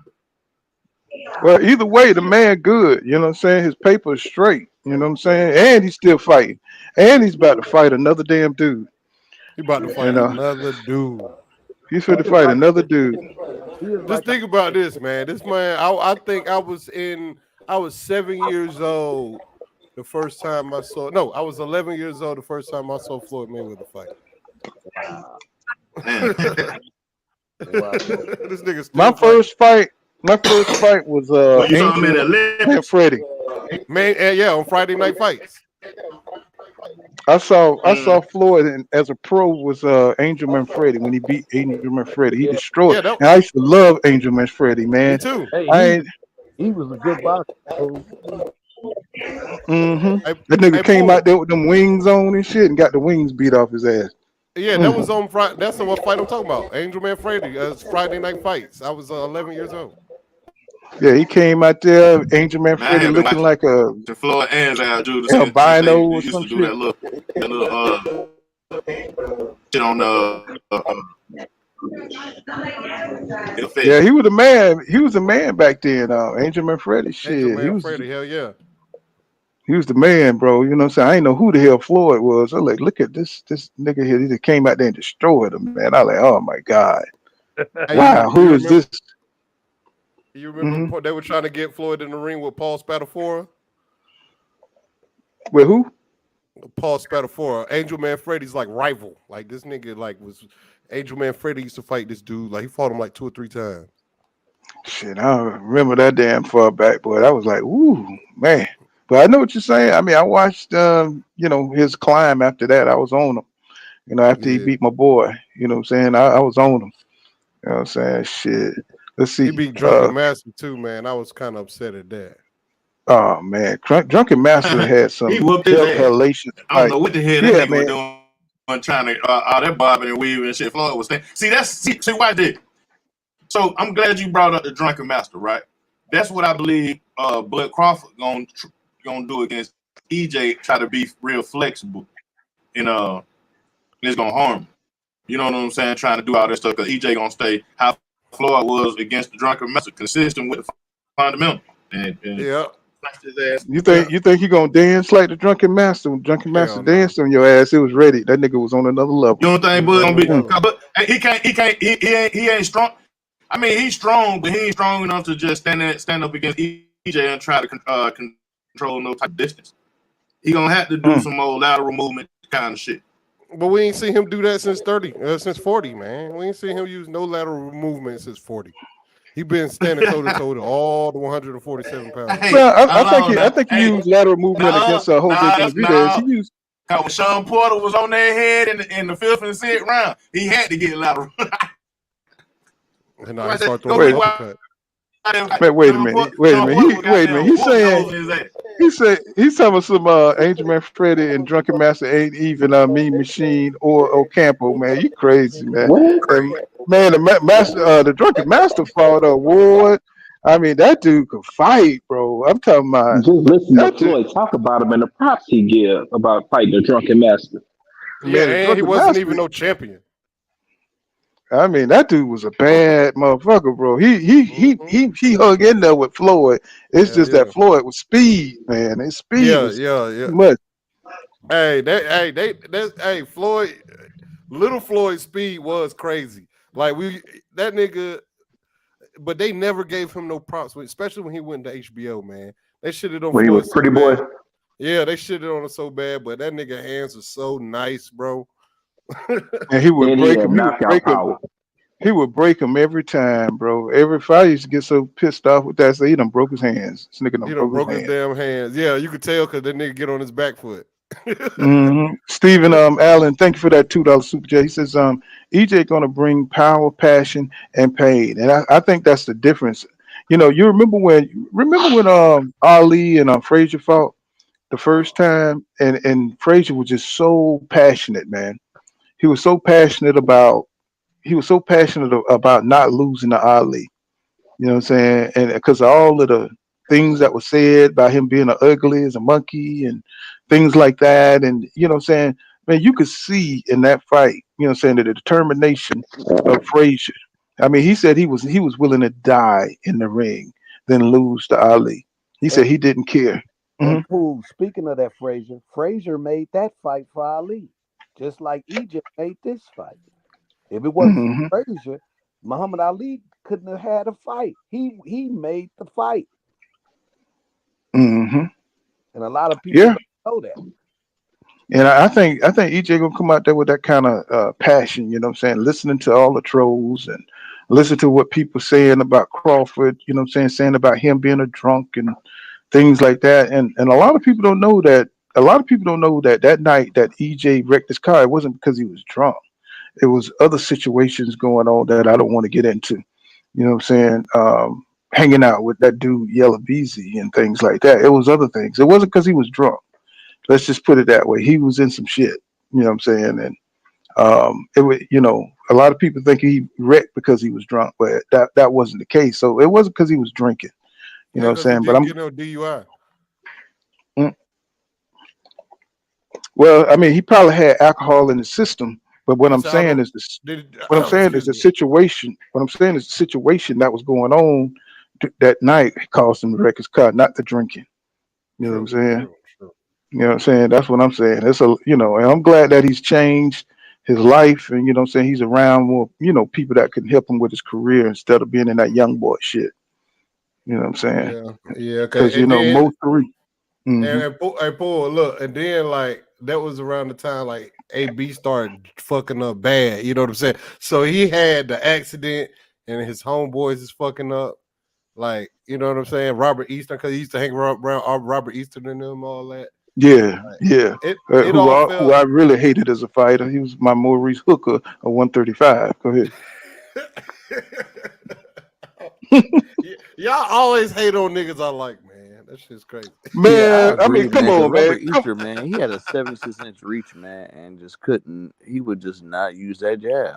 He Maurice learned how to Hooker. fight as a little dude. He got a growth spurt, bro. Hey man, You tell me know. that, and one of y'all figured out what Michael Garcia is saying yet? Mm. Oh nah, he didn't. He Yeah, didn't. you seen the interview? You seen the interview he did on Mike Tyson boxing? Y'all saw the interview? Who? Michael Garcia. He was on Mike Tyson podcast, Nah, I and didn't. What he did he was say? What saying, did he say? he told me some, yeah, I might have made some mistakes, but I was never hurt. I was never hurt. And what I'm saying, we just I was bloated. I felt slow and sluggish, and we just went out there with he went out there with the wrong game plan, bro. You was just too small, bro. You know what I'm saying? Man You was you know getting you his ass beat. I'm talking about the yeah. power punches he was putting on that man. He was another one that couldn't come up out of that shield. If he would have opened up, he would have got his ass knocked out. He had to stay behind that damn guard like all them other dudes did. But what's interesting is Antonio Tarver came out, and I was like, said like, man, this dude, like when you listen to some of these experts and some of these dudes that's been in the ring, he told me some Errol Spence Jr. can be held off with counterpunch because he says Michael Garfield came out with a right hook at the beginning in round one and backed Errol Spence Jr. up. I was like, bruh, are you serious? Is that your analyst, bro? You know what I'm saying? That he came out because Mikey Garcia did come out, hit Erasmus Jr., what I'm saying, with a right hook, but it didn't have no effect, bro.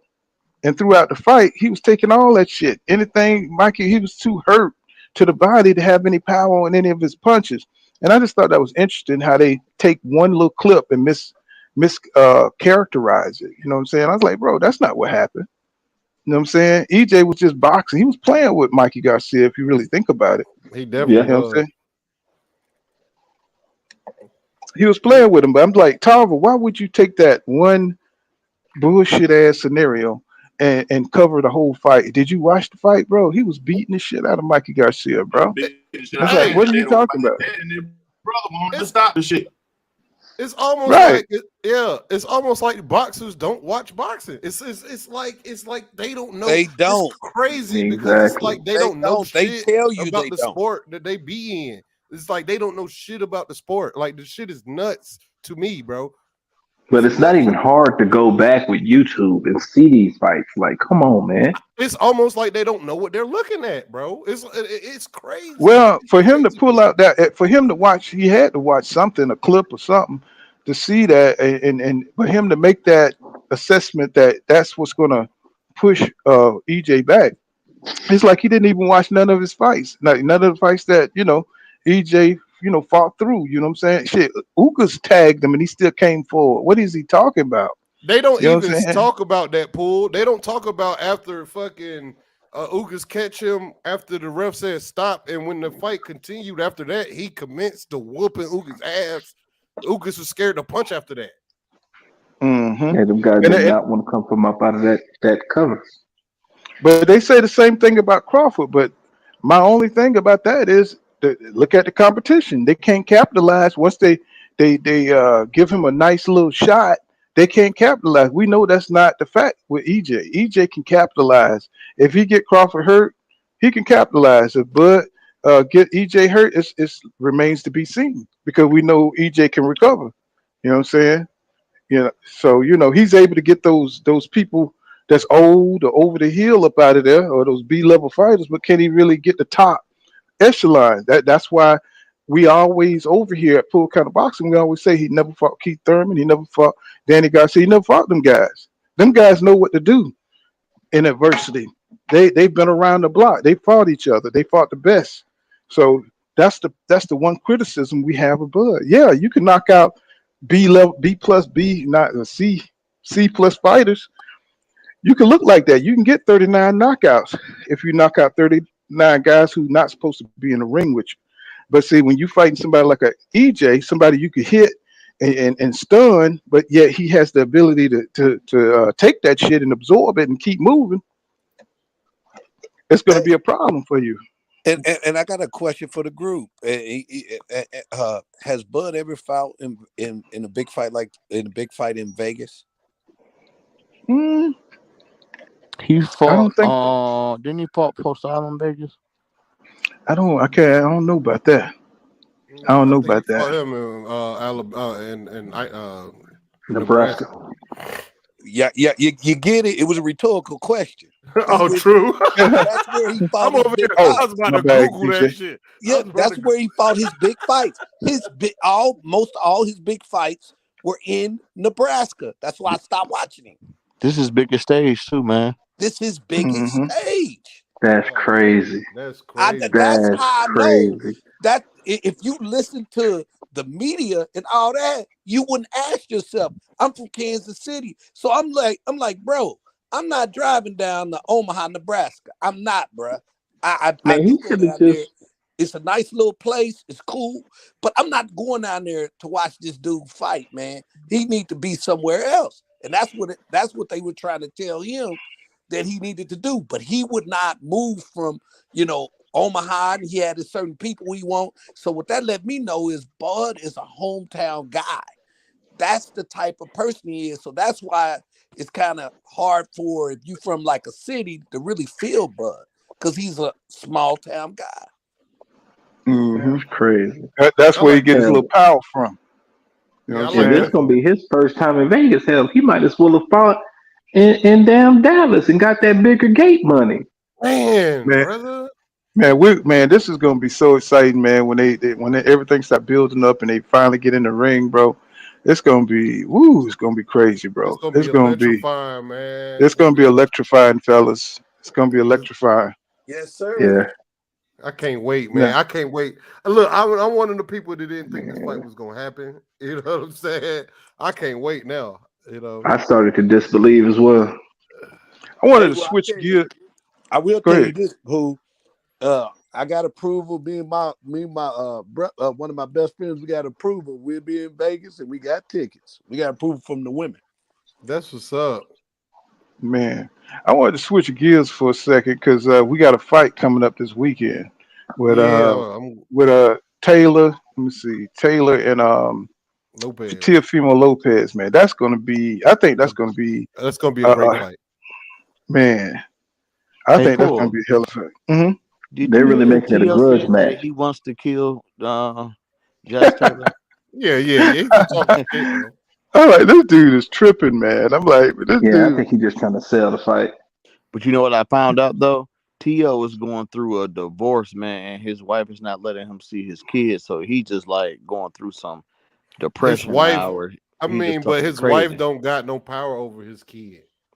That's what niggas don't understand. You could always go to court and get that power. He got money, she don't. Like niggas don't Yeah, want their but kids. do we have time? Do we have time to focus on that Mhm. kind of shit, bro? You know what I'm Hey, saying? you know, He yeah. he don't, and you know she gonna take everything.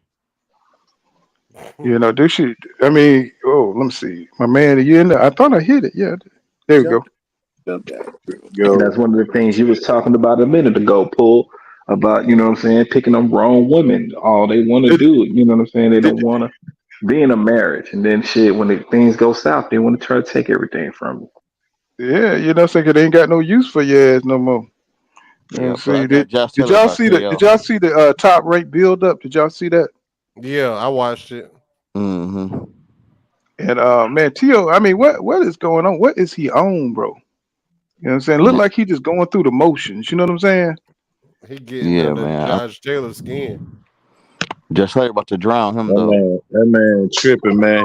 I don't know. I don't. The coach, who he had up there, strength conditioning coach. I'm like, man, you don't punch the shit out of T.O. for being racist. You supposed to just jaw his ass, just anyway. Yeah. He talking all Does that he Yeah, shit I'm look about in going black shape, to people. get John? Ain't kicked got out the gym. Yeah, nigga got to Does go ahead and get Does kicked out the Teofimo look in gym. shape? yeah. Mhm. Nah, He looked he thin. look He like he looked ready thin to to get me. beat up. Yeah, he just Hey, don't look like he John all Taylor the way told me there. got there. He gonna have them lung problems again. The same lung problem he had against Judge Cambosa. He had too much air in his chest. He gonna come up with that excuse again. As long as we don't get the I same just Josh Taylor as Catterall got, nigga. We I just forgot think about that. I just think Josh Taylor got too much going on for him. He seemed like he is locked in. Tio looked like he's still trying to get his shit together because he leaned into this promotional shit with that fake ass facade. You know, you can see it on his face, and you're like, bro, you looking at over there at Josh Taylor, he look like a straight killer, bro. He's like, man, I can't stand this dude, bro. I don't feel like I'm feeling like really falumaloom his ass. Like he's mentally weak. You know what I'm saying? He was saying some things like he feel like T.O. is mental not all there. He hasn't got his confidence back, and he's gonna try to test him. I think he's gonna go out there and you know how Josh Taylor come out, real aggressive. You know what I'm saying? Real dirty style. You know what I'm saying? Using his hands and to hold you and hit you and you know what I'm saying? I don't know if T.O. gonna be ready because he's more of a finesse fighter. He don't like motherfuckers up on. He ain't like when Loma Chico was up on. You know what I'm saying? When he was coming on in the later rounds and he almost lost his shit. You could see on his face that he was like really freaking out. You know what I'm saying? Till he got it back together a little bit to pull out a couple of rounds in the end. But man, Josh ain't gonna give him that room, bro. He gonna be all up in his wheelhouse, man. You know, and I don't know if T.O. can handle that, bro. I don't think he can handle it. A lot of people think he can, but I haven't seen nothing he's done. He could bully people at 135, but Josh Taylor is a natural 140 pounder, and he's slick.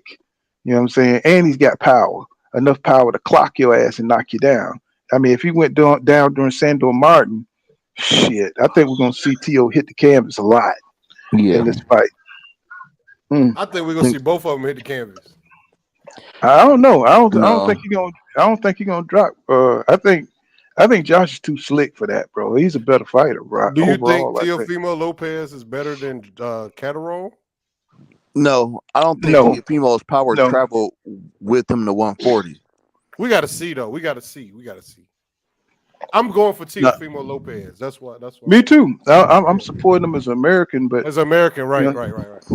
but Yeah. I don't think he could beat that Scottish dog over there, boy. That Scottish dog. I mean, that nigga, he on another He level, been in bro. some battles, man. Hey, as Well, long as and we he, don't get the one that fought Regis, leave that nigga home. yeah, you Hadn't know, hadn't everybody. Taylor been undisputed? Yup. Look at the chat. Look at the chat. Taylor beats T.O. Lopez loses badly. I'm talking about. Yeah. Well, John Kramer said he got T.O. You know what I'm saying? You know, I mean, he gonna have to. I mean, for T.O. to beat, he's gonna. Man, I mean, he didn't look good against Camper. He didn't look good against Sandor. Man, I don't know. I'm gonna tell He you why I just really want Teofimo to win, right?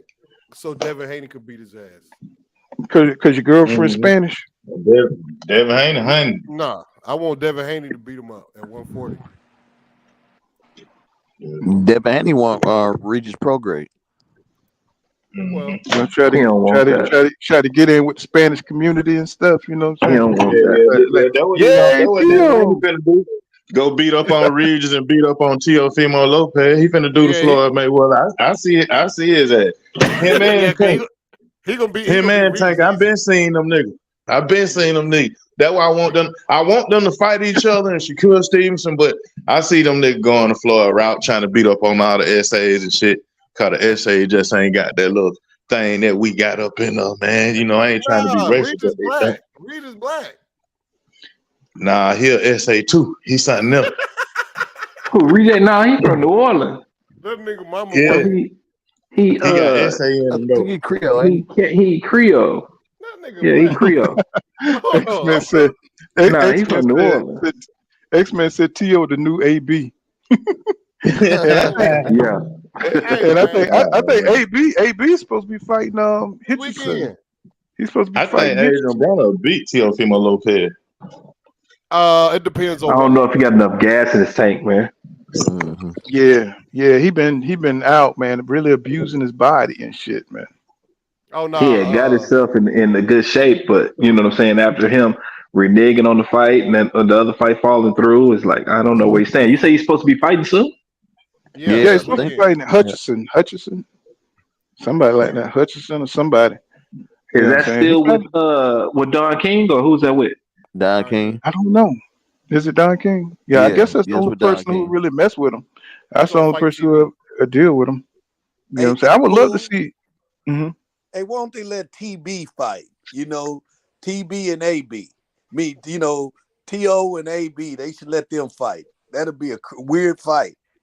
Hey, one of you guys need to go ahead and jumpstart and go on and get AB started with a podcast and go on and jump in there with him and Man, I Oh, have would that love shit that. take off. Keith Thurman and AB on the same podcast. That shit would be off Man, the chain, bro. produce that shit for him. You know what I'm saying? Y'all know how to do that shit, man. Produce it for him real nice. Go on and get in there and get that bag in there with them guys. I Them hope 2 miles. I hope he going back down to 140 though. AB should not be fighting at 147, bro. He should have never Mm. fought at 147. He should have stayed Yeah, at He said he fighting at 140. but see, they pumped his head up thinking he was the new Mayweather, and Madonna went in there with them loaded ass gloves and just destroyed his career, man. So, fake you ass know, he was. abs that nigga be having. Fucking hate that nigga, bro. hmm So but I just think this is gonna be an interesting fight. I'm like really, I think this is gonna be a barn burner. You know what I'm saying? Tio got a lot to prove, and he knows that Taylor. They know they're looking at Taylor like he's the favorite, and he's the underdog. So you know what I'm saying? He's gonna really have to show some. This is his last chance, y'all. This is last. If he lose this fight, it's gonna be hard. He's gonna have to fight every killer at 140 to get a name. He Who, can't. You know what Josh? I'm saying? No, Tio, bro. Oh yeah. This is Tio last chance. You know what I'm saying? Because I could see Top Rank dropping him. You know what I'm saying? If he don't win this fight, I think this Shit, is if his I was last go fight to at Top Rank, ain't it? This is it his last is. fight on his contract. It is. And if I was Mhm. De La Hoya, I would go scoop that nigga right now as soon as he done. bro, they better go give him Derrick James. He better. I know he don't like black people, but he better get him a damn black trainer. You know what I'm Nigga, he saying? can go Nah, he said he go in ain't there. giving up his dad. That's what he said in the interview. He say he ain't gonna give up his dad. If folks say whatever they want to, and that's his head trainer. Respect. And yeah, Respect. I dig it. Yeah. He became unified champion with his dad. Nigga, he defeated his dad, helped him defeat motherfucking Lomachenko. So I mean, it's working. You know what I'm saying? Barely, because he almost lost that shit too. I mean, You know what Yeah, I'm damn saying? sure So, did. And his daddy got him tapped out look. against George. Hey, mhm. it depends on who across from him coaching against him. You feel me? That's coach of the year. That's senior. You feel Well, me? let me tell you something. Some fighters, but let me tell you something, Hustler. Some fighters got a short window. You know what I'm saying? Yeah. Sometimes, sometimes they peak early in that pressure. You know what I'm saying? That Lomachenko put on him looked like he didn't want to see that shit again. Nah, he You know, didn't. Shit, Fimo got Hollywood after he won, though. He thought he was Mhm. undisputed and he wanted to, you know what I'm saying? He wanted to be Hollywood. He wanted to go through his, you know what I'm saying, have his roses right then and there. He didn't want to have to defend and do all the shit that it took to stay a champion. So Yeah. I think his father can get him there. It's just once he's there, he has to grit it out and you know what I'm saying, stand there for a little bit and you know what I'm saying, continue to work. That's right. Yeah, I That's agree. exactly what it is. You know what I'm saying? I He has agree. the talent. Like hard work beats talent, right? You know what Mm-hmm. I'm saying?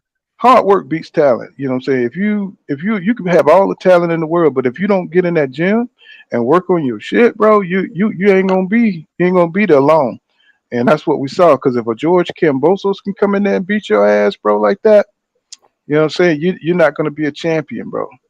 You're Camboso not gonna beat be. Mickey Bay, son.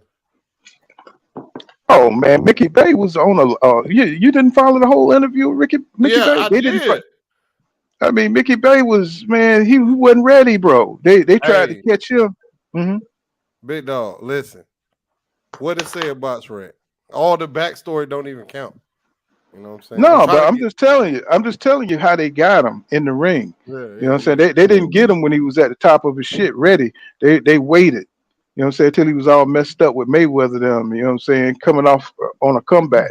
You know what I'm Yeah, saying? he was on So like a they 2-year layoff. yeah, they had called him, you know what I'm saying? Yeah, you know what I'm saying? He got that call, you know what I'm saying? Gave him a short time to get ready. So, and he still was dealing with Tiff what is his name, Cambosos. So, Yeah. you know, Cambosos was just ready, you know what I'm saying? See, that's something we need to always take into account. How many weeks these guys, you know, are they having a full camp? You know, when they Mm-hmm. catching them, you know what I'm saying? That's something that they always try to hide just so they can get the name on the resume. And they're not going to rematch him. So, you know what I'm saying? So imagine if he would have rematched Mickey Bay, what would have happened to him? See what I'm True, saying? but So but yeah, but the reason why I don't take account is because the fighters that's fighting in the ring don't take account. They accept the fight and they get in the ring and they fight. yeah, So but what I'm like, what, what I'm saying is we don't have rematches like that no more. You know nah, what I'm we saying? don't. Once they get your name on the resume, that's it. Okay, I got by you. I ain't fucking with you no more. You know what I'm saying? You might beat me. You know what I'm saying? Yeah, like I ain't really hey, that nigga hit me with that nigga good. You know what I'm saying? I ain't Right. really no. Hell no, nigga. I got by you, nigga. I won. You Hey, know what I'm Tio did saying? not want no more of that Loma smoke. That nigga dipped. Hmm. Exactly.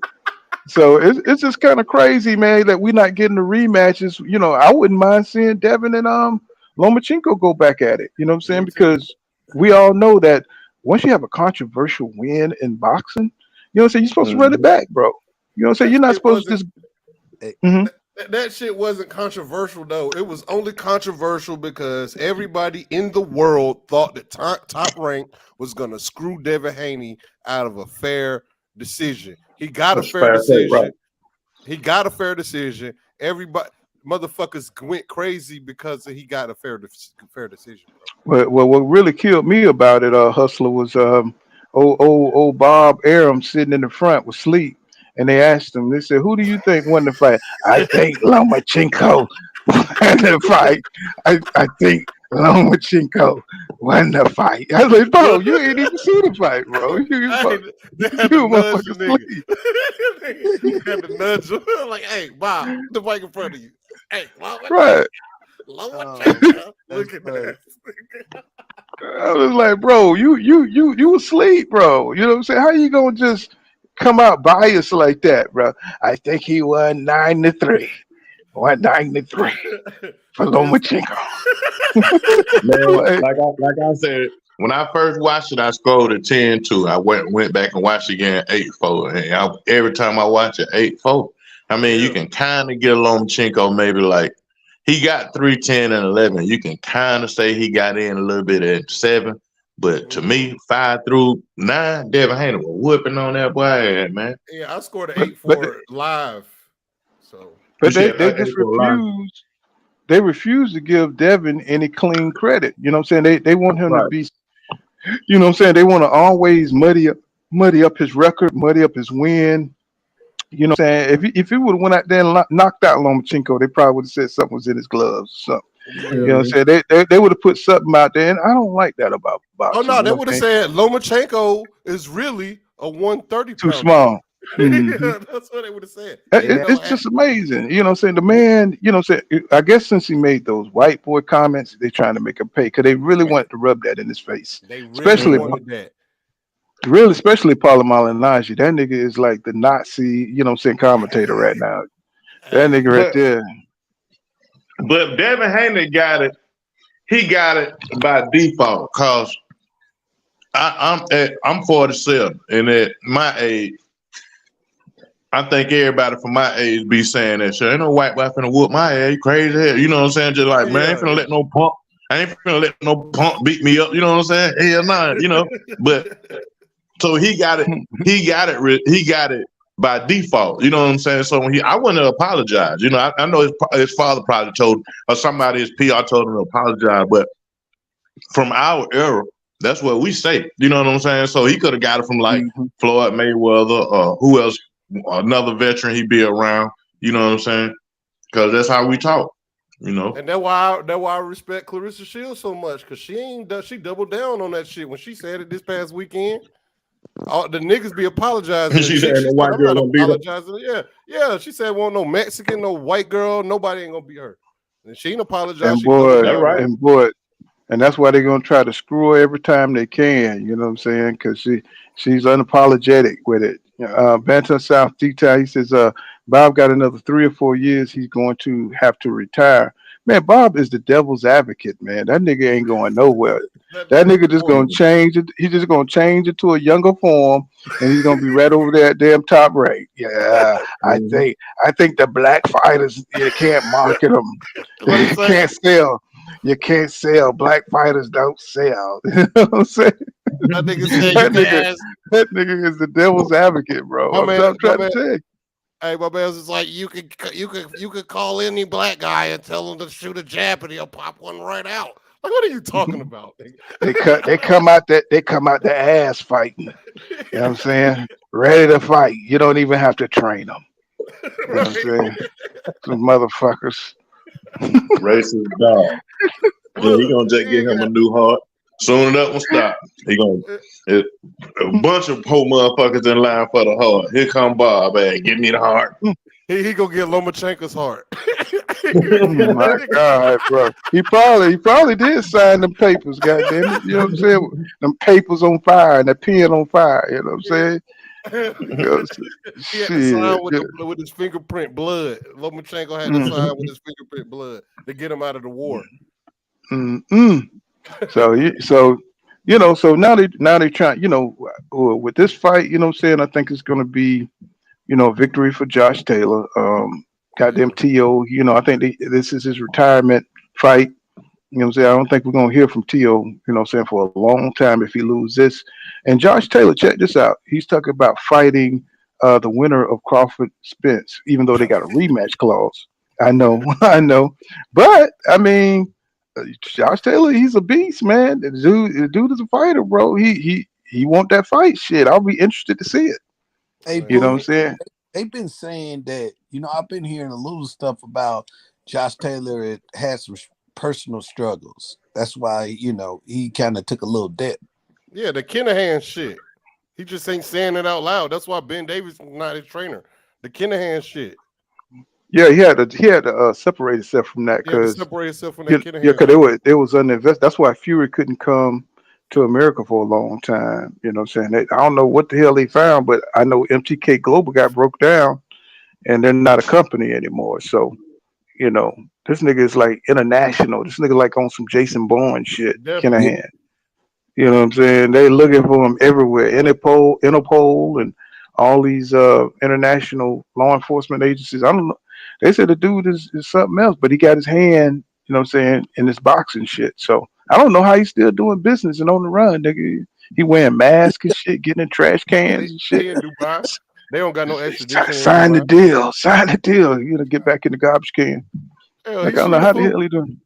He flew Bud out like some young freak, had him swimming in the pool in the back of the penthouse, talking about he looking for Spence. You know what I'm saying? So he got some pool. Yeah, my man. Kramer, you really believe that T.O. is going to beat Josh Taylor, bro? Do you know who Josh Taylor is? You seen how he handled Jose Ramirez, bro? Yeah, I mean, come on, bro. You think T.O. got that kind of grit, man? He got that kind of pedigree up in him. Yeah, he's athletic, but you saw against Sandor Martin, he's kind of like I don't want to say he's just one dimensional, but he kind of made him look one dimensional in that fight. You You know what I'm saying? Hopefully he'll be working on other shit. You know what I'm saying? But Josh Taylor ain't gonna care about none of that shit. He gonna come out there and beat the hell out of T.O. That's what I believe. I believe You know so what I'm too. saying? And he's gonna be looking at the camera. Do I still have it? You know, take your ass over to the crib. Take your ass on to the crib, bro. What You know is what I'm that? saying? If you just do what I tell you to do, like, man, you ain't telling them shit. Like, go out there and be T.O. Fimo, the takeover. It's the takeover, baby. It is the takeover. You know what I'm saying? Like, hey, we take over. That's what we do. Josh Taylor's like, oh shit. You know, it's like, oh, whatever. You know what I'm saying? Listen to this goddamn guy. You know what I'm saying? I like Josh Taylor. Me too, He just man. like, I hope T.O. win because I'm okay, American, but I okay. think Josh Taylor gonna win. John Kramer, yeah, he right though. He said T.O. he didn't get up for that Bosos fight, and he did knock Kambosos down. But it wasn't enough, bro. He was just weight. I do believe He was weight T.O. was trained. weight drained. I think he was Yeah, weight drained. definitely. You know Nah, what I'm he saying? said he had air in his lung. He said he trained and he had too much air in his lung. The doctor told him it Oh was my like God. 300 Well, you're pounds of supposed to have pressure. air in your And lung. he You're said supposed to he said goddamn. it felt like That nigga, what? 300. He didn't have. He don't need no air in his lungs. That nigga said his esophagus exploded. That nigga Some said, shit like that. I'm like, nigga said, damn, nigga, I bro. ain't even have a. That nigga said I ain't had no throat for that fight, nigga. I ain't had no throat. That nigga like, that, oh, that, Man, that's funny, that man. nigga I was was tripping thirsty as on shit. T.O. with He that said damn hey, his man, excuse throat right nigga, there. was my God, he was making up all kind of shit, bro. And man. then the hate that he has for Devin, man. Like, oh, they set it up because he signed the contract 2 days. I'm like, bro, what you doing, bro? Don't you know that make you look bad, bro? You know what I'm That saying? man Don't been be. hating Devin. You know see Devin Haney the one pointed out when he called him a nigga, like, and you ain't even black. You know, Devin Haney pointed that out. I think they were doing it was like after a fight, Mm-hmm. after it was after somebody fight, and they was in the audience. You know what I'm saying? They walked up on each other and they were talking about fighting each other. And T.O. talking about nigga did, nigga that. And he's like, you ain't even black. We keep on saying nigga. Well, And you know, there was a few years ago. I've been trying to find that clip, but it's a clip out there that him and Devin arguing with each other in the audience and shit like that. And you know, like folk talking about they had to slick separate them and shit like that. T.O. he better get a damn DNA test because that way that nigga fade coming in, you know what I'm saying? That nigga look like he might need to get a that nigga look kind of niggerish to me.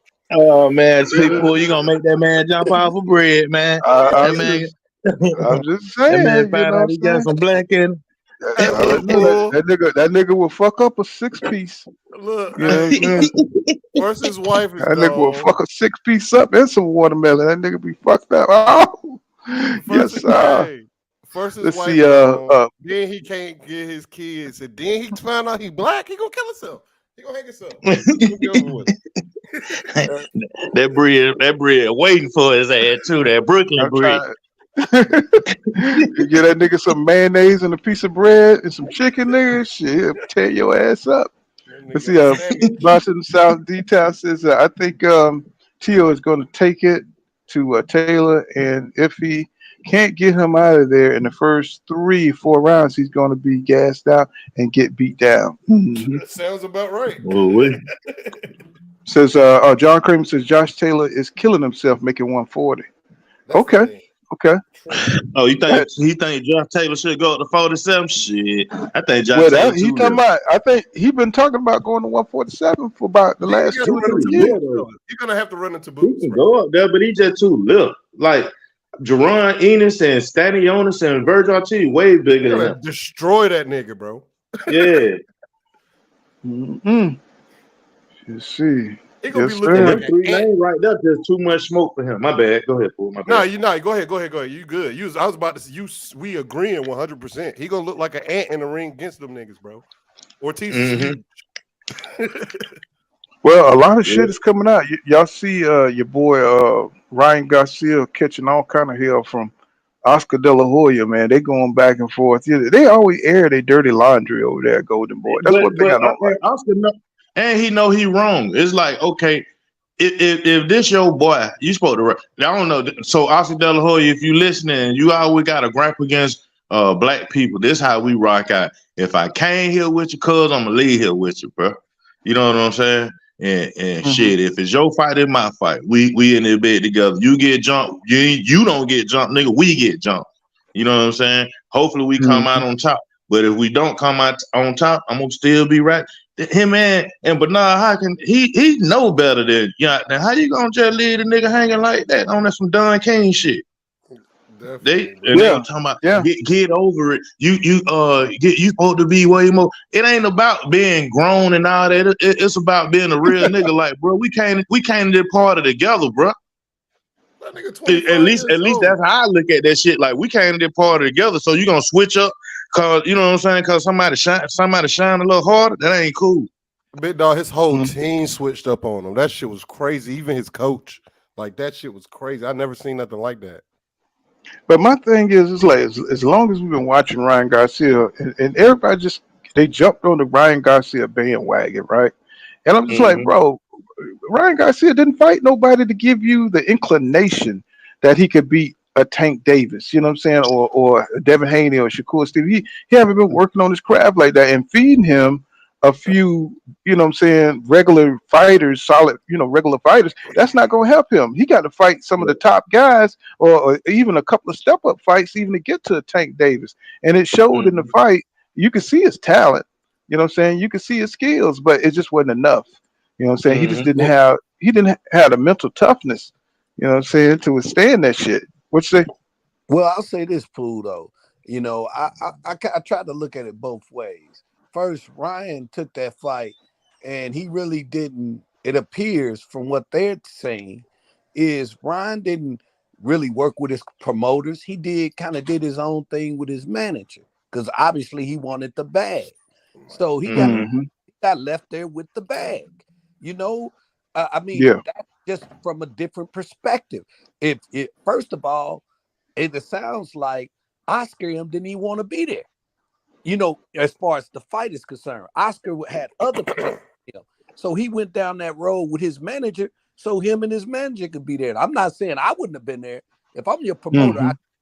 So I'm not knocking that, but I'm just saying that's what Oscar's saying. He's saying, bro, y'all wanted to do it. We didn't want to do it. So we not showing up at that bull crack because we told you this was going to happen. And I'm not going in front of that camera. That's what I think happened. Yeah, you're right. Because, they did want to fight. And I feel like, look, this what happened. Oscar De La Hoya was going to ride the fucking the Tank Davis wave for another 3 to 5 years, have him fight these light touches, get him up the pay-per-view, and then fight Tank. But Ryan is a attention whore, so he absorbed the clout. He didn't see the play that Oscar was playing. Oscar was setting up a play for Ryan, but Ryan believed the hype. You know what I'm saying? He believed the hype. I have another perspective. My perspective is what happened with that between Oscar and the management was that tension was there because of all the different clauses that Ryan brought up and Oscar also brought up too.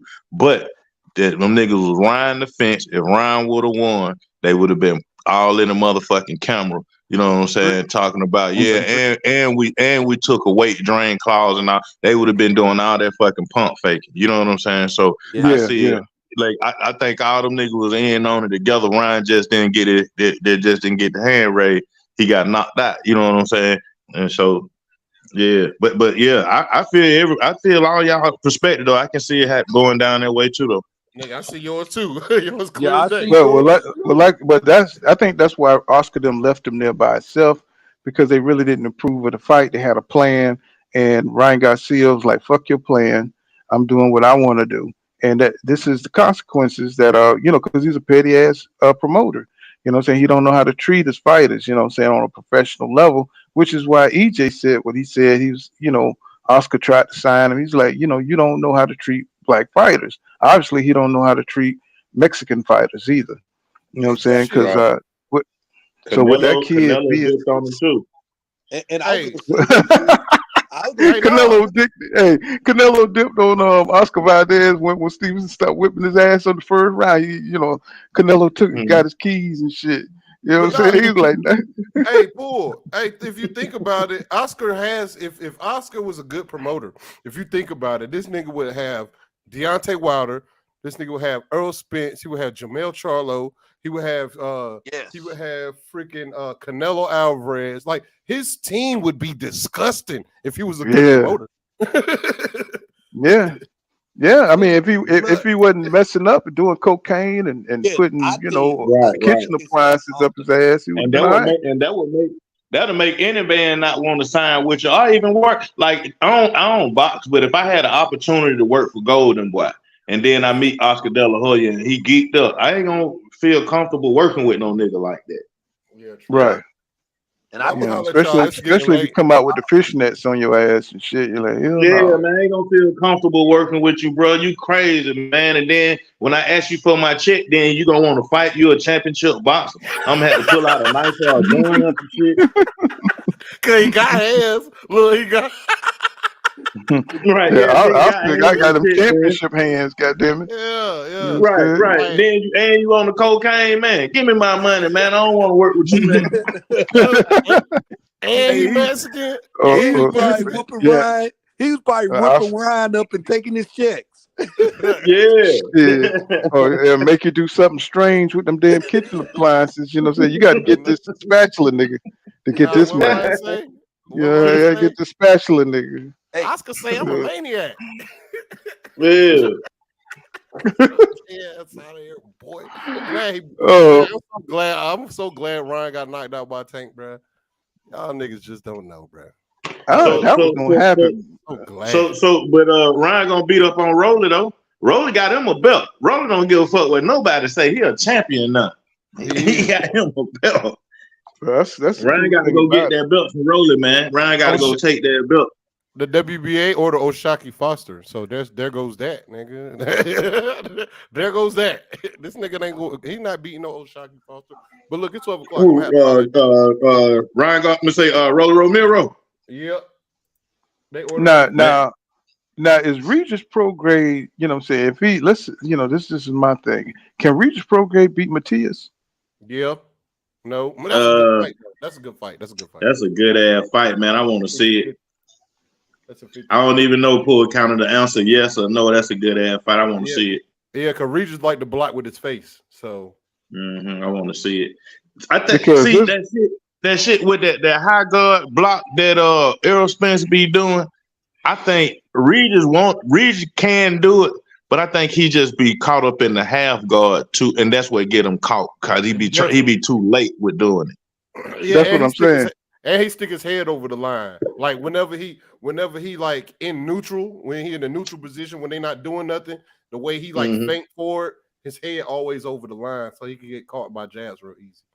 Like this nigga, Regis he's very vocal on everybody else fights.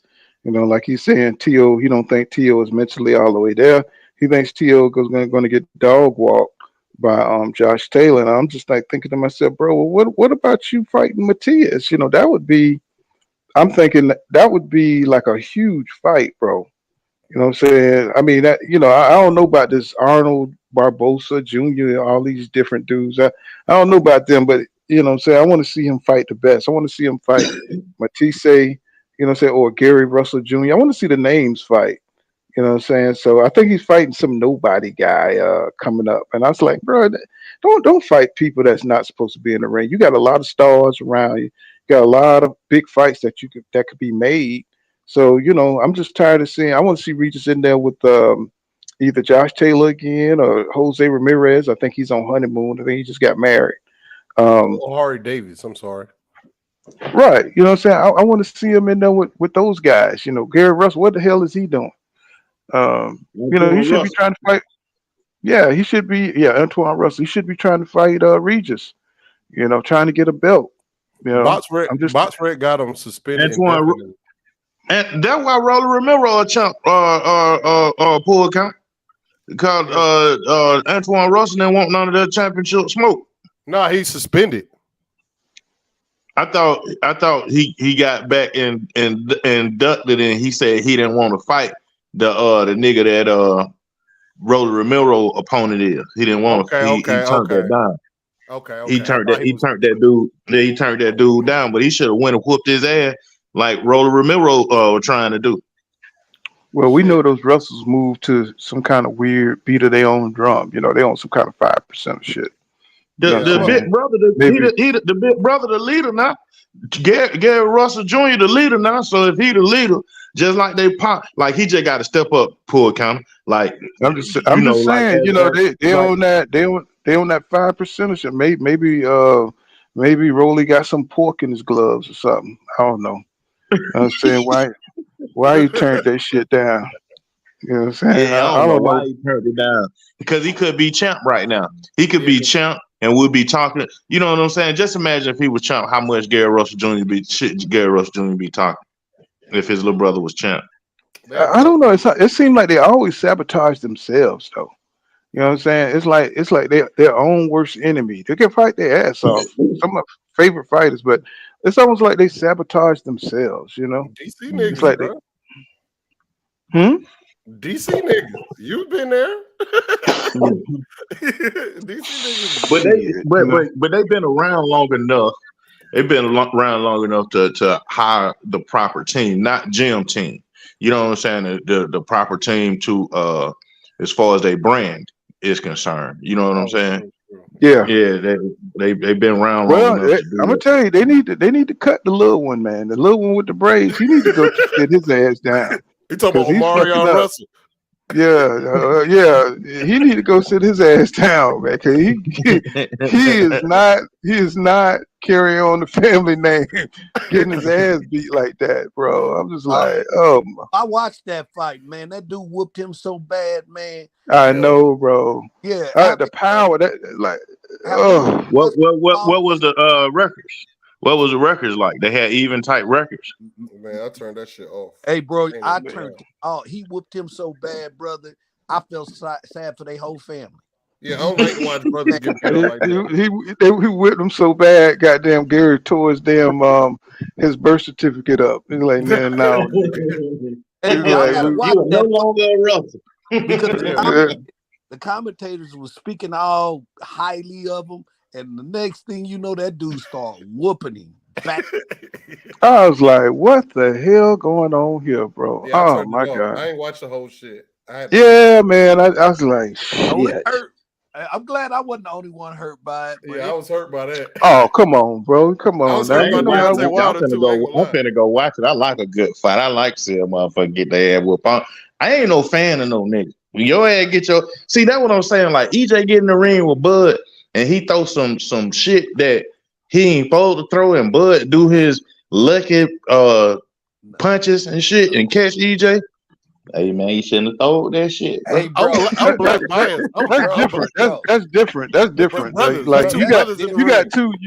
got two. Yeah, that's exactly. You just said it. I was about to go off. Talking Yeah, that's about right. a whooping. We talking about you done picked on somebody. You went down the street, thought you was gonna beat them up in front of their mama, and they came outside and they whooped your tail. You had all the whole neighborhood was believing you was gonna win, and then now you got to walk back up the street, and now everybody's saying you okay, you okay. And he Mexican. Look, and he Mexican. And he Mexican. You went down the street. Hey, that motherfucker had to buy Taco Bell after that motherfucker. He was like, yeah, goddamn, nigga, you like, hey, they whip your ass like that, nigga. I like, wow. It was how bad he got his ass. You could lose, but don't get your ass tore up. That's all I'm saying. Hey, poor grandma had to go fix some meal after the ass whooping. You're like, bro, it's like, come on now. You know you're a Russell, right, nigga? You know, so what you doing? It's like, bro, you know, we gonna have to change your name or some shit, you know. That's why I started calling him Omarion, man. Maybe he could dance. But nah, I'm gonna holler at y'all, man. I gotta go to sleep. Hey, Pooh, Oh yeah.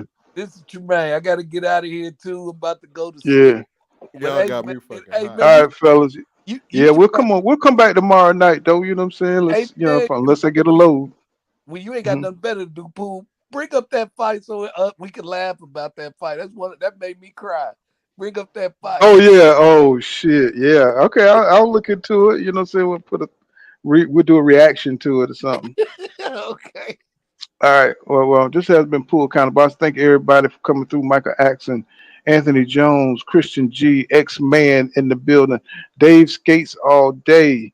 You know what I'm saying? Ben Israel in the building, John Kramer, Omega Red in the building. You know what I'm saying? I like to thank all my family, my boxing family, Cash Crypto, Michael Ray second. You know what I'm saying? We're gonna come back tomorrow night. Well, probably tomorrow, probably come in the evening or something. You know what I'm saying? Depends on when if I don't get no load tomorrow, I'll come on back. We'll be on for a long time. You know what I'm saying? But you know what I'm saying? Thanks everybody for coming through. And Don Jenkins, the Gotcha Gamer, man, thank you for supporting Full Kind of Boxing. And see you guys tomorrow. You know what I'm saying? Probably about 2 o'clock, something like that. You know what I'm saying? And see you guys in the next one, man. Peace out, fellas. Thank you, Pooh. Mm-hmm.